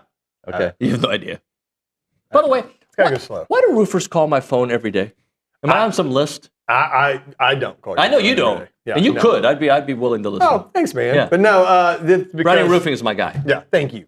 But yeah, it's a. I don't know why. I don't know how they do it. I mean, you wouldn't know that he's Browning Roofing, though, because you can't see it behind his sunglasses. Thank you. That'll be $20. I appreciate it. Roy May, hello, sir. What's going on, man? How's everybody doing? Doing well. Doing Good? really well. Hey, before we go to what's on our mind, and Alex will ask that question and he'll butcher it. Do we feel as, I don't know, are we more concerned on this Thursday than we did last Thursday during the bye week?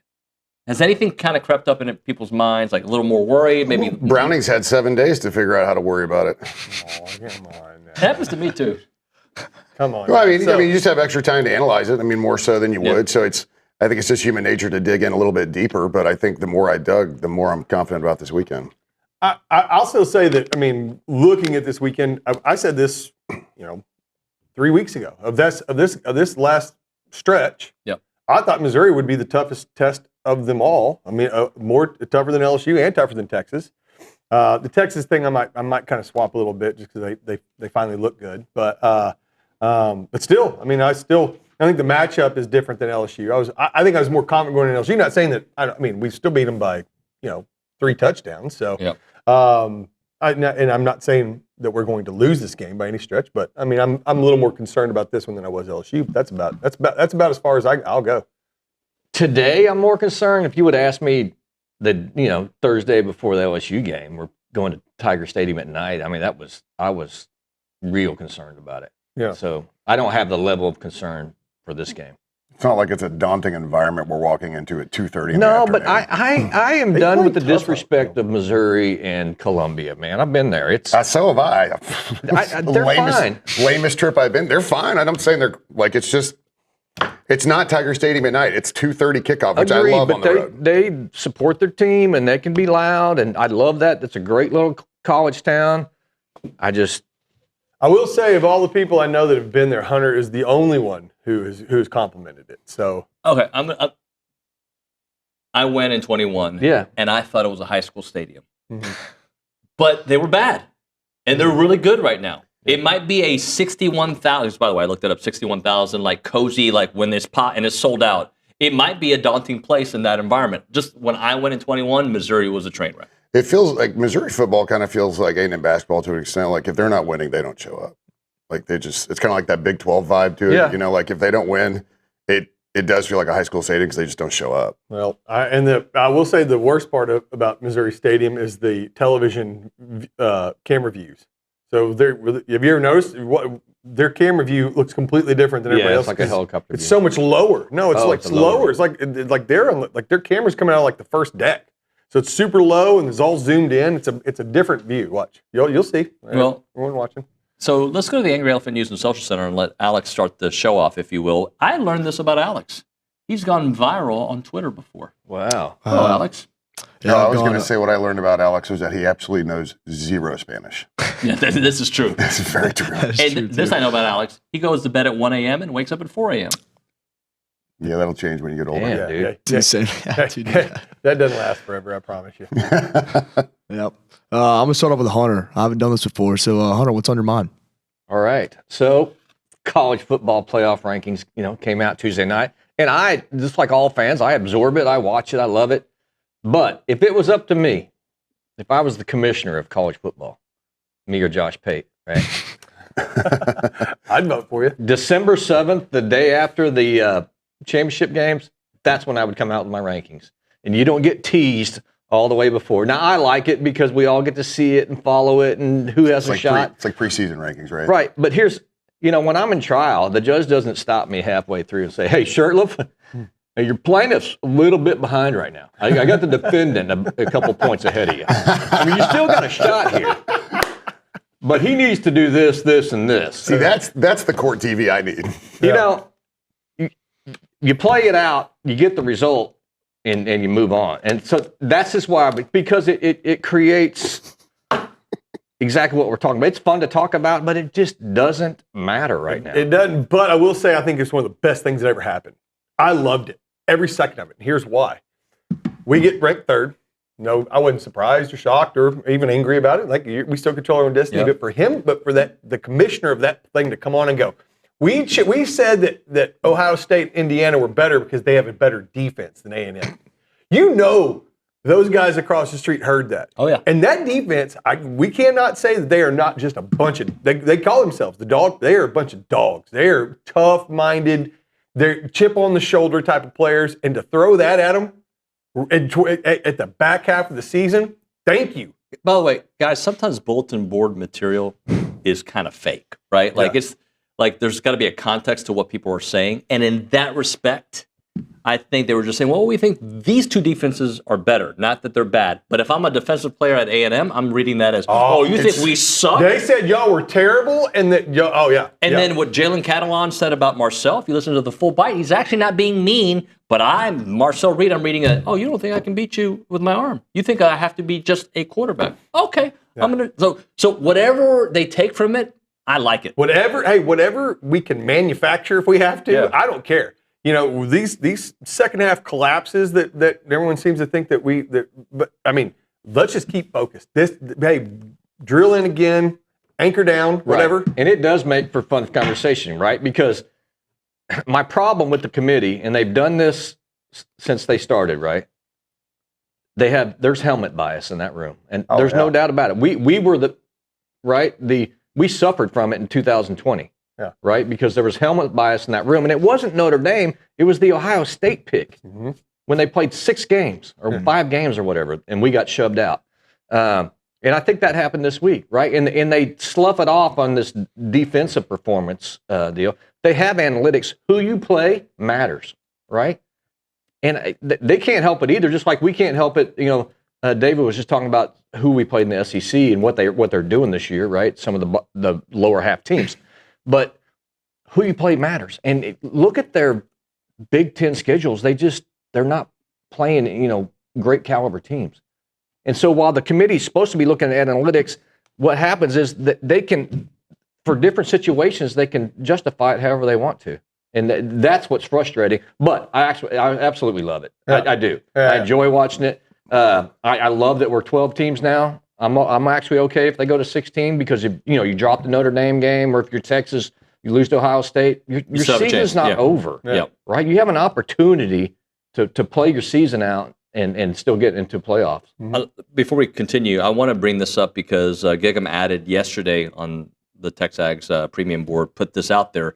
A&M's opponents' total offensive rankings of teams they faced: 61st, 49th, 17th, 111th, 58th, 97th, 7th, and 95th. Okay, so that's who A&M has played. Who they haven't played yet: Mizzou 14th, Samford, South Carolina 131, TU 74th. Okay, so their average total offense face, I know it's a lot of numbers, is 61st.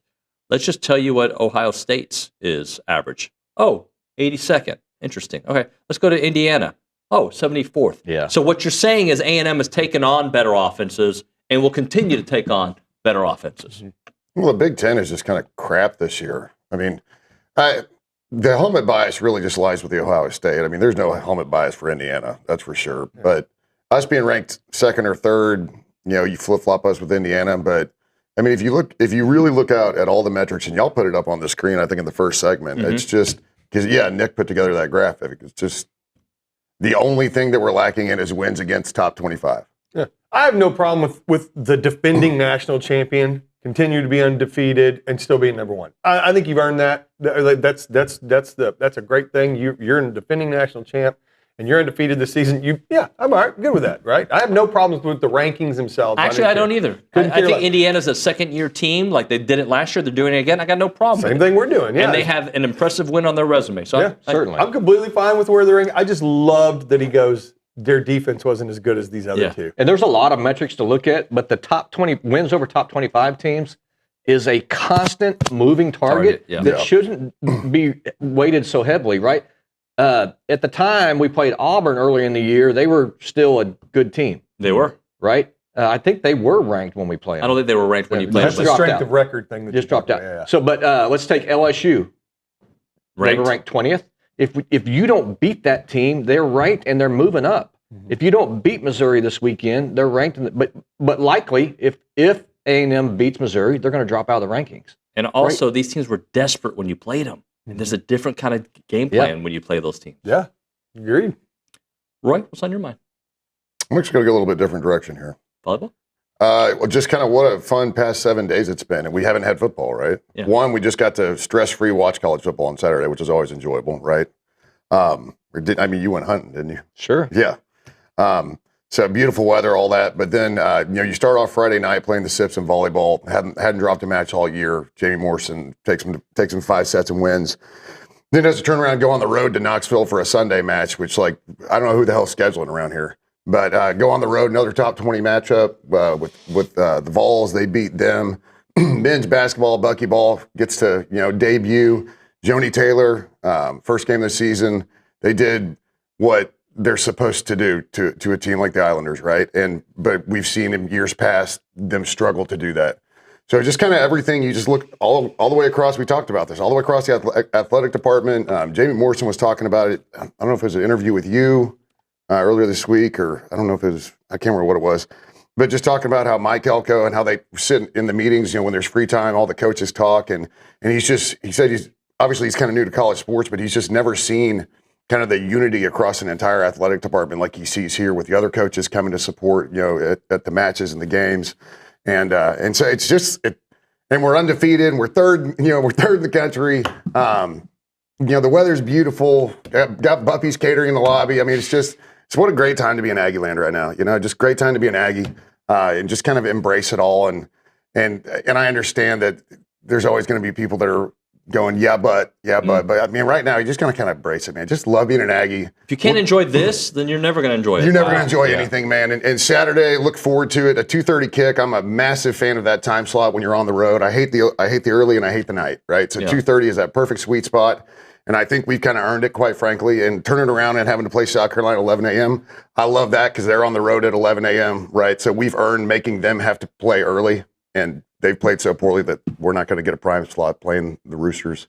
So it's just, what a fun time, man. And it's all in front of us too. It's a fun time to be in Aggie land. For all those of you who are out there who haven't moved back yet, call Roy, Bach Realty Group. He'll get you set up with a house here. My man. What is on your mind? Well, I'm all over the map a little bit. There's a lot to talk about, right? When are you going to Columbia? What time do you leave? I'm not going this year. If we lose, I'm not going this time. I can't do it. We've got other things. You got budget. Yeah. Well, I've got other things that are pressing. We're gonna. No, he just basically said it's not a budget. No, it's not. I got all the money. Make it rain. Come on. So buckyball was one of the most fun things. Talk about a change of what we've seen in the past, going from buzzball to buckyball.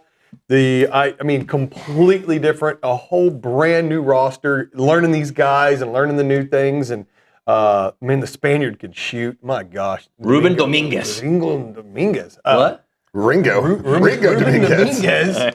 What? I tried to say it with some the lesser known Los Beatles. Yeah. So, just buckyball was so fun to watch. And I mean, if anybody that missed it, they're playing again tonight. ESPN, go to the ESPN app, watch them. They are a blast. What a fun way of watching basketball. Unlike anything I've seen, that's one of the most aggressive basketball teams I've ever seen, and I've only seen them play one game so far. So super fun there. And then, but what's on my mind is the interesting psychology that we're seeing around our football team right now. Right? Our team or our fan base? Fan base, not the team. The team is doing. I hope the team doesn't pay one bit of attention to us knuckleheads. I mean, what they're doing is great, but if they do, hopefully they go to texags.com/premium. Yeah. Your first month's only $1. For new subscribers. For new subscribers, not for you. So no, I pay full price. But no, the psychology behind it is fascinating to me, right? And I always talk about SEC shorts. Those guys crack me up, dude. They nailed it this week. I don't know if any of you saw it, but the Aggie is standing there in the room, and Hope is sitting there just staring at him, and they're making eye contact, and he's like, me? And she's like, yeah. And then battered Aggie syndrome walks in, grabs him, goes, and just takes him off, right? It's so funny, the idea of it is that we as a fan base can look at this and go, all right, just using Missouri as an example, we can look at this and go, we're a better team than they have a freshman quarterback. Yeah. We are a better team than them. We're a better team than South Carolina. We're better than Texas right now. We're better than these teams. We should win out. But man, there is no one outside of Roy May who's just willing to just say, all right, everyone has every bit of their walls up. They don't want to get hurt again. I'm glad the camera wasn't on. November, so I just put it on the table. It's fascinating. Like think about it. There are other fan bases, right? Other fan bases. I don't know. I don't even give any examples who would be. Bama or somebody like that, Georgia. That if they were in the same boat as us, they're like, this is our year, 100%. This is our year, national championship, right? Well, I haven't heard anyone say that. We are all just absolutely guarded. Yeah. I mean, my 46 years on this planet, they've let me down every single year. So, but it's really, really funny just how much they nailed that with the idea of hope versus the battered Aggie syndrome, right? It's just, to me, it's classic funny stuff, and I just think but it is, the psychology behind it is fascinating. There are people in this fan base right now that are trying to figure out how Zoller is going to torch us for 350. Oh yeah. Well, I don't think that hadn't gone through my mind. It's Peyton Thorne all over again. Yeah, that's what I'm saying. But this year's different because last year that kept on happening. Hey, terrible offensive line. They blocked like amazing. They're all freshmen. They've never played before. Peyton Thorne threw for 18 interceptions last week. What was the Ole Miss quarterback who came in as a freshman? Had number 27. He had a weird digit number. He came to Kyle Field and beat us. Yeah. For Ole Miss. What was his name? It escapes me, but it's, yeah. I mean, 2015. Yeah. Yeah. So this wasn't long ago. But that's my counter to everything. This team isn't that year's team. Yes. This team just absolutely feels different from top to bottom, locker room, on the field. If they would ever put together 4 full quarters on both sides of the ball and special teams, there is no one in this country that can keep up with us. I firmly believe that. Chad Kelly. Yeah. No, it wasn't Chad Kelly. Okay. No, it was the guy. No, he was like a dual threat guy. I can't. I'll think of his name during the break. Good. But that was good. I'm hanging on every note. It is fascinating though to think about how just when you go, because I've heard it from everybody. They're like, this team is different. Even people all like in the fan base. Shea Patterson. Shea, that's it. Shea, yeah. That's it. That was him. He came in as a freshman, beat us, that kind of thing. All those memories come flooding back, and all that. And it's like, hey, I've been putting great today, but I've missed so many in the past that I'm probably going to miss this putt. Right. That's the idea. So it's fascinating. It's fascinating the psychology behind what a lot of the people listening right now. The emotions that you go through to guard yourself from hope. I think that's where, I could see, I'm generally labeled as a sunshine pumper because no matter how many putts I miss, I always expect to make the next one. Mm-hmm. That's what I said. Aside from Roy May, the rest of us are normal. He's the outcast here. Slow down on normal. I'm the most unrelatable person in Bryan College Station. Okay, let's just be honest. I don't watch those comedies. I like the SEC shorts people. Never watch them, but I think they're great. Why do you not watch them? Because I didn't watch Dumb and Dumber. I don't know. You don't like joy and laughter? I do. Speaking of that, I'm going down to see Bert Kreischer on Friday. See, that I can get down with. All right? I can get down with Bert Kreischer. I hope he takes his shirt off early, Let's go shirtless. Yeah. I mean, I would. Just saying, I would do it. Let's hit a break here. Right now, if you're looking for real peace of mind when it comes to your money, check out Aggie-owned Paragon Financial Advisors. They're an independent fiduciary serving clients all across Texas. No sales pitches, no commissions, just honest financial planning and investment management. And what really sets them apart is the over 9 CFPs, the CFA, the CPA, all on staff, and they take their credentials seriously. And they work tirelessly to help you build a future that you can feel great about. What you need to do is go to paragon-adv.com or give them a call. 979-693-3907 to schedule your free consultation today. It is Paragon Financial Advisors. Integrity, expertise, and trust. Paragon Financial Advisors.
Psychedelics here on TexAgs Live, presented by David Gardner's Jewelers, Rollo Insured Studio.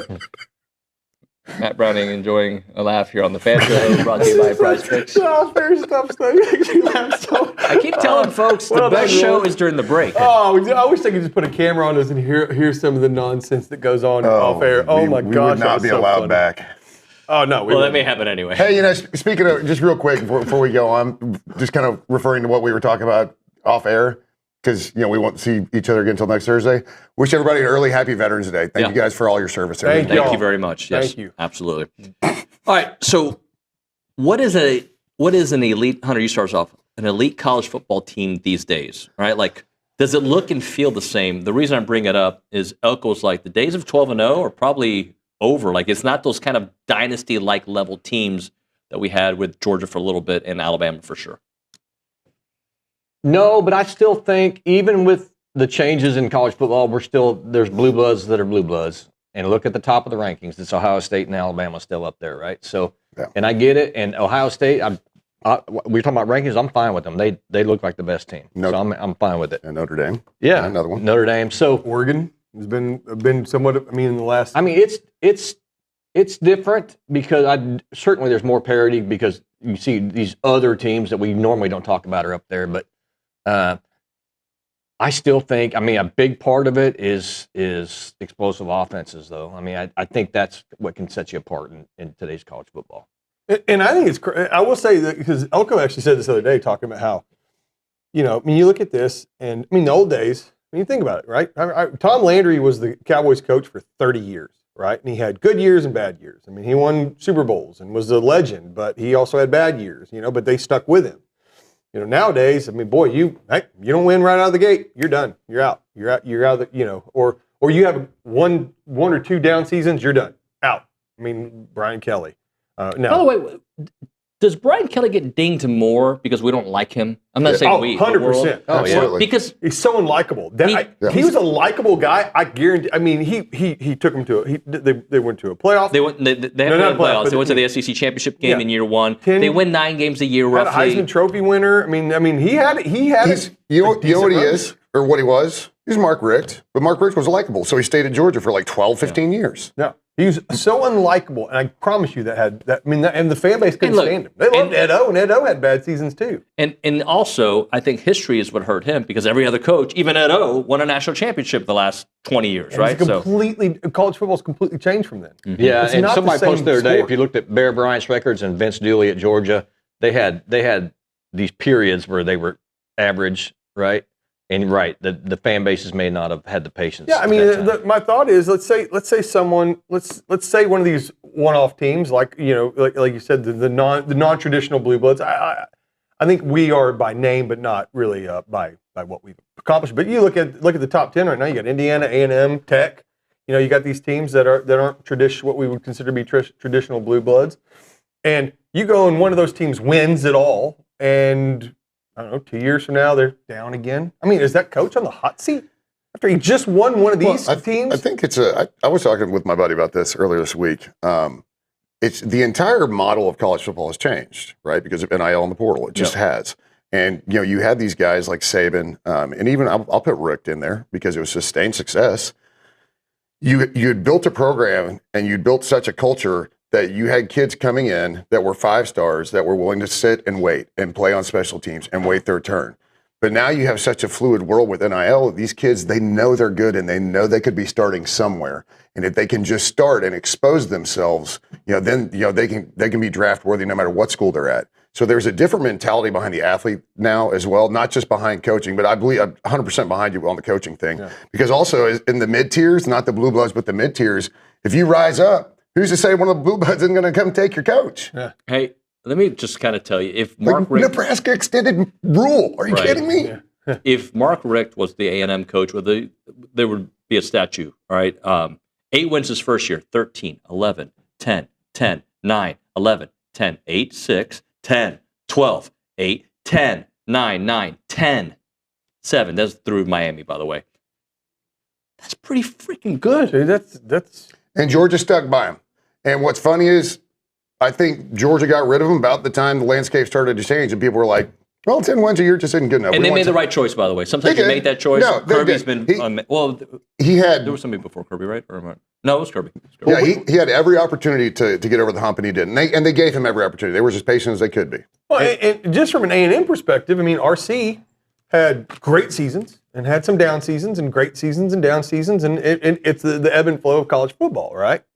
Nowadays, I don't know. That doesn't happen, right? It just doesn't happen. I mean, let's just hypothetically, let's let hope in for just a second. Say that this team goes and does what we've been begging them to do our entire lives. Let's say they actually go and do it, right? And boy, you got all that, and then you of course, the next year's not going to be as great because you've lost some talent. Let's say, and the next year you got to rebuild it a little bit. But that's not saying that we know he's a good coach. Yeah. And you're saying that, oh no, 3 years after a national championship, you're not good enough anymore. You're out. By the way, instead of letting them rebuild, that's the part that kind of makes me go, ugh. As we hit a break, look, RC's last few years were not great. We know that, right? Then there was a couple really bad years. But there was a stretch in the 90s. 9 wins, 10 wins, 12 wins, 10 wins, 10 wins, 9 wins.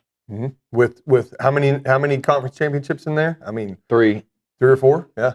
91, 92, 93. Should have won 94. He went undefeated. The 98. 98.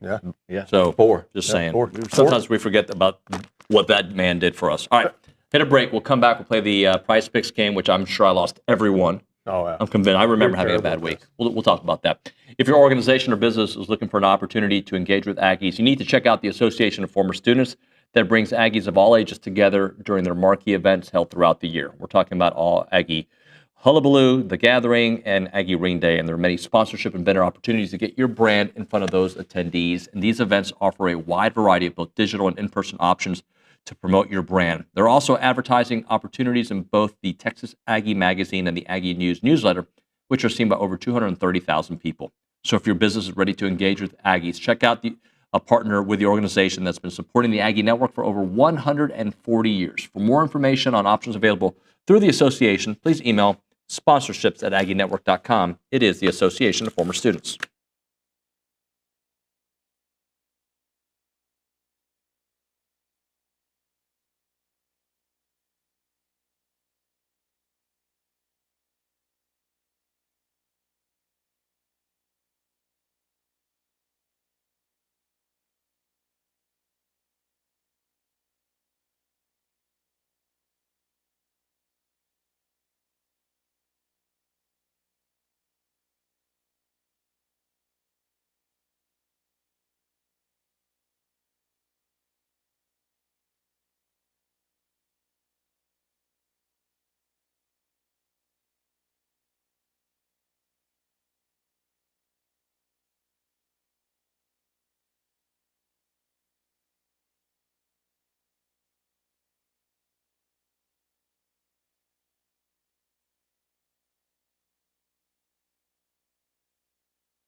We're back here on the Fan Show presented by Prize Picks here on TexAgs Live, presented by David Gardner's Jewelers, Rollo Insurance Studio. Luke Evangelist hanging out there playing the Prize Picks game at the Angry Elephant Amusement Social Center.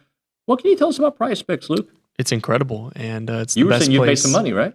Yeah, I've made a good amount of money. It's the best place to play daily fantasy sports. Your hair looks a little poofier today than usual. Is it different? I'm not trying to be rude. I'm actually just. I mean, I don't know. I didn't you do tease anything it? different. Hey, he got some new conditioner. Yeah. Poofy. Same conditioner I've been using. Do you blow dry your hair? Nope. It looks like you spent some Do time you? on it. No, I don't need to. In fact, I'm going to get a haircut today. I'll go back to Nuño here soon. Perfect. Nuño. Something Billy would probably say. Hey, this is awkward. You want to get started? Yeah, sure. Thanks. We're gonna start with Fernando Mendoza, the quarterback at Indiana. They're playing at Penn State. More than or less than 236.5 passing yards. I don't know if you explained to the people what Prize Picks is, though. I think you just said that you made some money. Isn't that David's job? I mean, I He think did the read. I mean, Yeah. we work But- for TexAgs, and they're a proud sponsor of us. But if you want, I can handle the heavy lifting. Yeah, of for course you got it. Go to PrizePicks. He forgot already. PrizePicks.com/TexAgs. Use the code TexAgs to get $50 once you play in $5 lineups. I will take that commission check now. Thank you. Luke, go ahead. Dude, Fernando Mendoza, more than or less than Here's the problem with 236.5. Fernando. I had a 5-player parlay a couple weeks ago, right? And I did his passing yards because he just lights it up every week. I think it was UCLA, but they were so far ahead that he wasn't throwing the ball. Yeah, they were in the ball. I think 236. You said 236.5, right? Yep. I think that number is low enough. Are I they think playing again? Penn State. Penn State. Penn State's 3-5 is a 14.5 point spread. Like, even if he's out for the fourth quarter, 236 seems like a low number. I'll go more than. You could give Penn State an extra defender, and I think you'd still do it. I will too, more than. More than. I'm going to go more as well. All right, we're going to go to Julian Sayin, the quarterback at Ohio State. More than or less than 293.5 passing yards at Purdue. Less just because. Yeah, again, this I think is the same thing that Hunter just talked This is a about. 30.5 point spread. You get up big, you start running the football. I'm saying less than. Yeah, less than. Maybe he doesn't even play past the third quarter. You know what? I think Ryan Day what's a Heisman? He wants to stay at number one. Wants to stay at number one. I think he wants a Heisman. I think he's going to run it up on Purdue. Purdue's 2-7. They're terrible. Like, I'm surprised there's a spread on this. I'm going to go more. Okay, that's good thinking, by. All right, we're going to go Marcel Reed. More than or less than 269.5 passing plus rushing. Oh, more than. Okay, more. Yeah, that's going to be unanimous. I think right, and I think his passing numbers are going to be better this week. I like Missouri's rush defense. So you said 269. Quarterbacks have not run well against them. So just so you guys are aware, he's thrown for 202, 280, 234, 180, 207. He's rushed for, let's see, in these last few games, he's rushed for negative 23, 30, 37, 55, or 108. I feel like a 2%er if I go less than. When did he ever have negative? Auburn? This is the Auburn game, which I can't believe that's true, but that's what it says.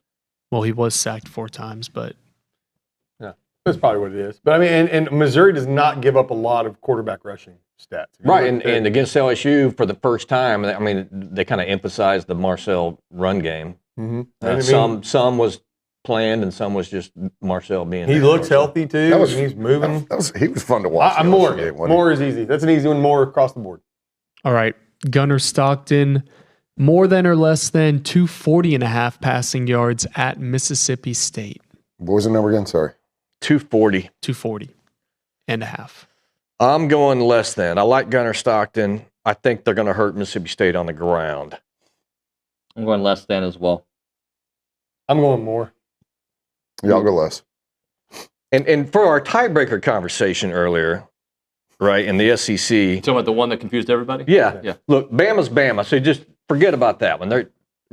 So now if A&M catches a loss, it's really Ole Miss and Georgia I think you need to worry about are your two main competitors for the tiebreaker. Well, Texas. Cowbell upsetting Georgia this week, you'd actually kind of need that. Yeah. What's the first tiebreaker?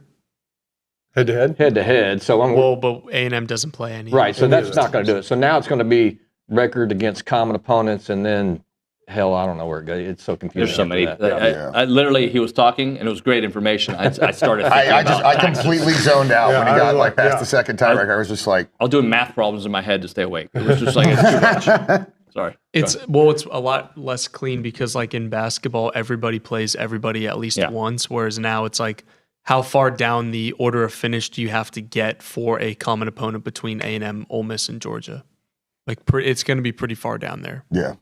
Okay, next up, Ty Simpson, more than or less than 1.5 passing touchdowns against LSU. More. Yeah. That's the easiest one. More than. I really would like to see LSU win, by the way. Oh, yeah. It's not going to happen. These passing touchdown numbers can be tricky. I'm going to go less than. I'll go more. He's just been playing really well. Yeah, it's LSU. And you got to wonder if LSU's quit or not. It's in Tuscaloosa. I know, but you hit a big pass and then you're out the 2 and they run it in. Those are tricky numbers. That is a good point. Yep.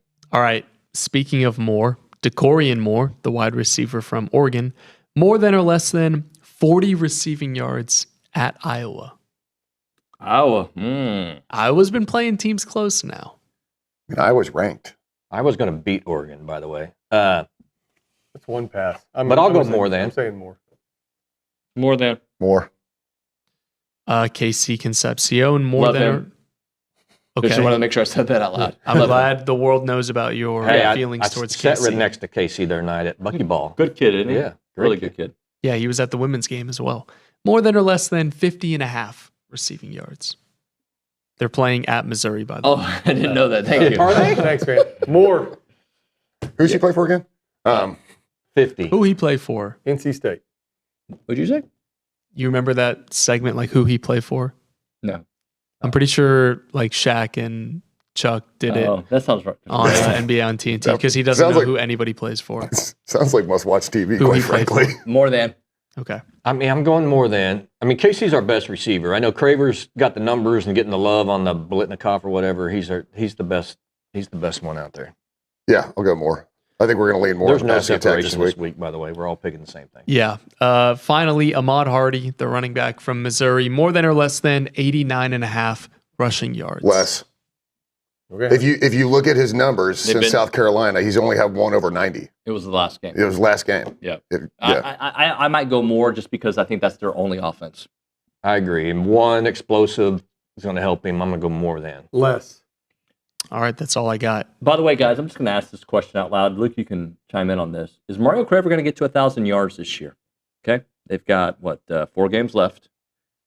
Postseason run. I think he will. But he's got 716 yards. At one point, it seemed like a for sure. Yeah. And the postseason will help in this, but I think he will. I don't know if it'll be. Will it be during the regular season? I think I'll hit it in the regular season. I think too. Good. Yeah. That's what 60 yards a game. Yeah, if you add in a possible game in Atlanta and playoffs, yeah, he'll. Oh no, I'm saying like regular season by the time the last whistle blows in Austin. Yeah. He's had 2 games in the last 5 where he's had over 60 yards. He's had 34, 80, 77, 40, 42. Yeah, so if he can just kind of average 60, he can make it by the end of the actual regular season. Add in Atlanta and playoffs and. Hey, by the way, it's obvious. So the Dallas Cowboys second-round pick last year, Marshawn Nealon. I saw the news. That was terrible. Yeah, he scored the touchdown. He gave the block punt. He's the one that jumped on the block punt. Died this morning. We don't know how. Or it didn't say. I kept looking to see what happened. That's horrible news. That's awful news. 24 years old. I feel like we should probably say something before we go to the break. Just Luke, can you make us laugh or something? Hey, good luck and watch A&M basketball tonight. Oh yeah, yeah. Buckyball's back on the court. Hey, and good luck to the A&M Consolidated Marching Band. Made it to state and it's not going to be on the ESPN app. Yeah, with the whole YouTube TV dispute, I think you might as well. Well, you get your butt to Reed Arena and you watch the game. There you go. That's how we're going to solve. Too many this people YouTube are blaming TV. YouTube TV. This is all on the mouse.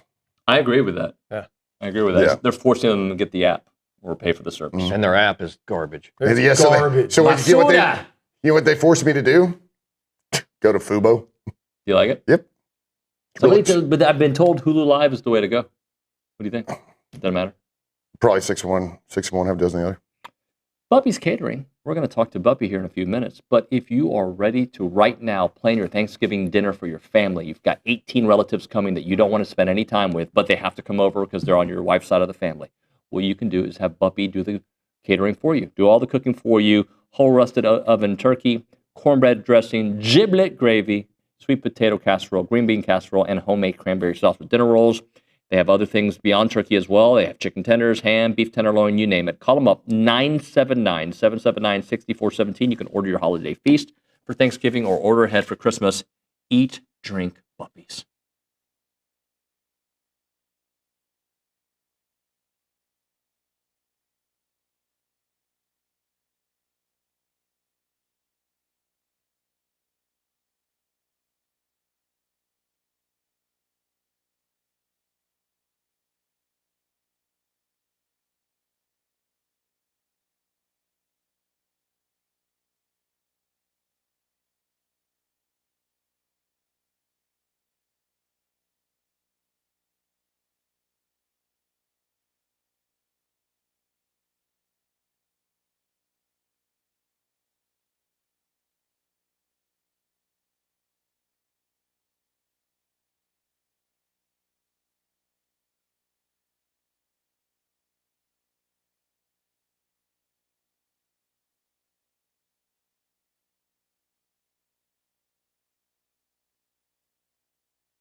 Final segment of the Fan Show brought to you by Prize Picks. Let's go to the TexAgs, lobby. That's where Alex is. He's going to talk to Buppy and all the food that they're catering today.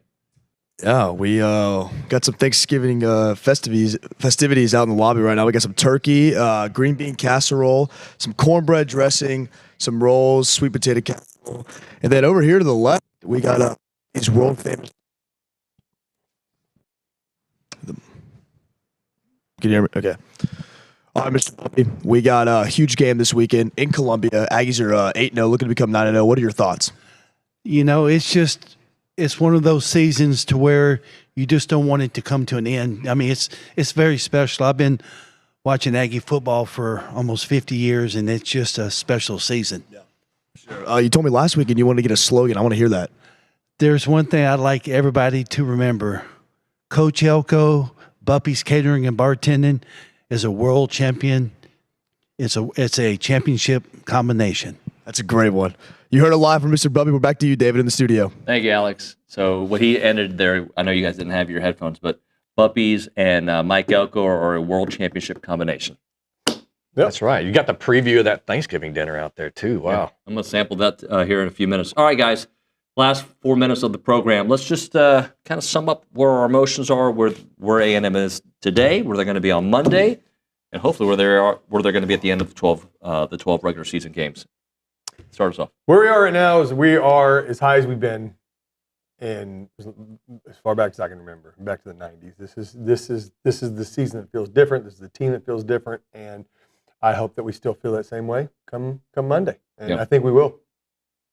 Yeah. So where we're at third straight road appearance in the SEC, right? Schedule makers were not favorable. This is crap. And all, am I right? Yeah, all three have been ranked teams, I think. No, Arkansas now. Yeah. Offensively ranked. Yes, fair. So, right, and that's the cause for concern. We saw the second quarter at LSU. You're on the road, things happen. The crowd gets behind them. You know, it's a road game. Probably not as many Aggies going to be there. There's no Aggie band this week, so team has to build their own energy, their own juice, and overcome that. But I think we will. I'm feeling good about this. Yeah, where we're sitting right now is just kind of uncharted waters. You know, until since 1939. So I can't remember that team. So it's exciting. Literally everything is in front of us. And like you said earlier in the program, I think with Olin, like if you win out, then you win a national championship, right? You control your entire destiny. Absolutely. I think this weekend, I'm really confident the Aggies are going to go in, get a win, cover kind of thing, like double-digit win on the road. So I think come Monday, we're all going to be feeling as good as we did, for 2 Mondays ago. South Carolina, Samford, okay. And then I think at the end of the season, when the final whistle blows in Austin, we'll be sitting here going, guess we're going to Atlanta. Yeah. As much as I like when Texas loses, there will be something about a top 10 matchup in Austin that would be kind of electric. An electric for A&M, I think, too, right? To go there and do that. I still want them to lose every game they play, and I prefer that. But there's that part of me like, all right, this is how the story needs to go. It'll be electric no matter what, because there's nothing they would want more than to ruin a perfect season for us too. So it's going to be or good. knock us out of Atlanta, or Hey, one thing I wanted to say real quickly is before Arkansas posed a question. This 3 game, would y'all take 2-1? And everybody said yes, we would take 2-1 right now through that stretch. Well, we're already 2-0 through it. No, I won't take 2-1. No. I want 3-0. There was a time where I thought 9-3 would be a good season. 9-3 would be a collapse. It would be an absolute. I projected 10-2 when the season started. That was my projection, 7-1 in conference. Right, but Missouri's a good team. I like Drink. I like their players. I like their defense. There's no need for a meltdown if you drop one here, but you're right. We want absolutely 3-0. Drink's the clubhouse leader right now for odds going to Penn State. Do you see that? Yeah. Is that right? Yeah, he's at -150. Everybody else is plus. Huh. Get him out of the SEC. Fine with me. Right. Yeah. Especially since there are one of our 3 rivals moving forward. Permanent opponents. All right. Gentlemen, thank you very much. Thanks, David. All right. That's going to do it for TexAgs Live here on a Thursday. So tomorrow on the program, this is what I do know we have. We've got Olin Buchanan on a mobile. He's going to be traveling to the airport to get to Missouri early. So we'll have Olin. We'll have Andrew Monaco in studio at 8:35. That was confirmed during the show. Nice. We'll have SEC Mike and his hot takes at 9 o'clock. We'll have Billy Lucci with us. We'll have the McKinney brothers, I believe, in studio. The final countdown it is. And maybe, Nick, if we can, the final countdown might have a little different look, potentially. There's a chance that it looks completely different. Well, we're available if you need us. Well, I'm going to lift up this table and put it somewhere else, potentially. All right. We'll see you guys mañana. Thanks for watching.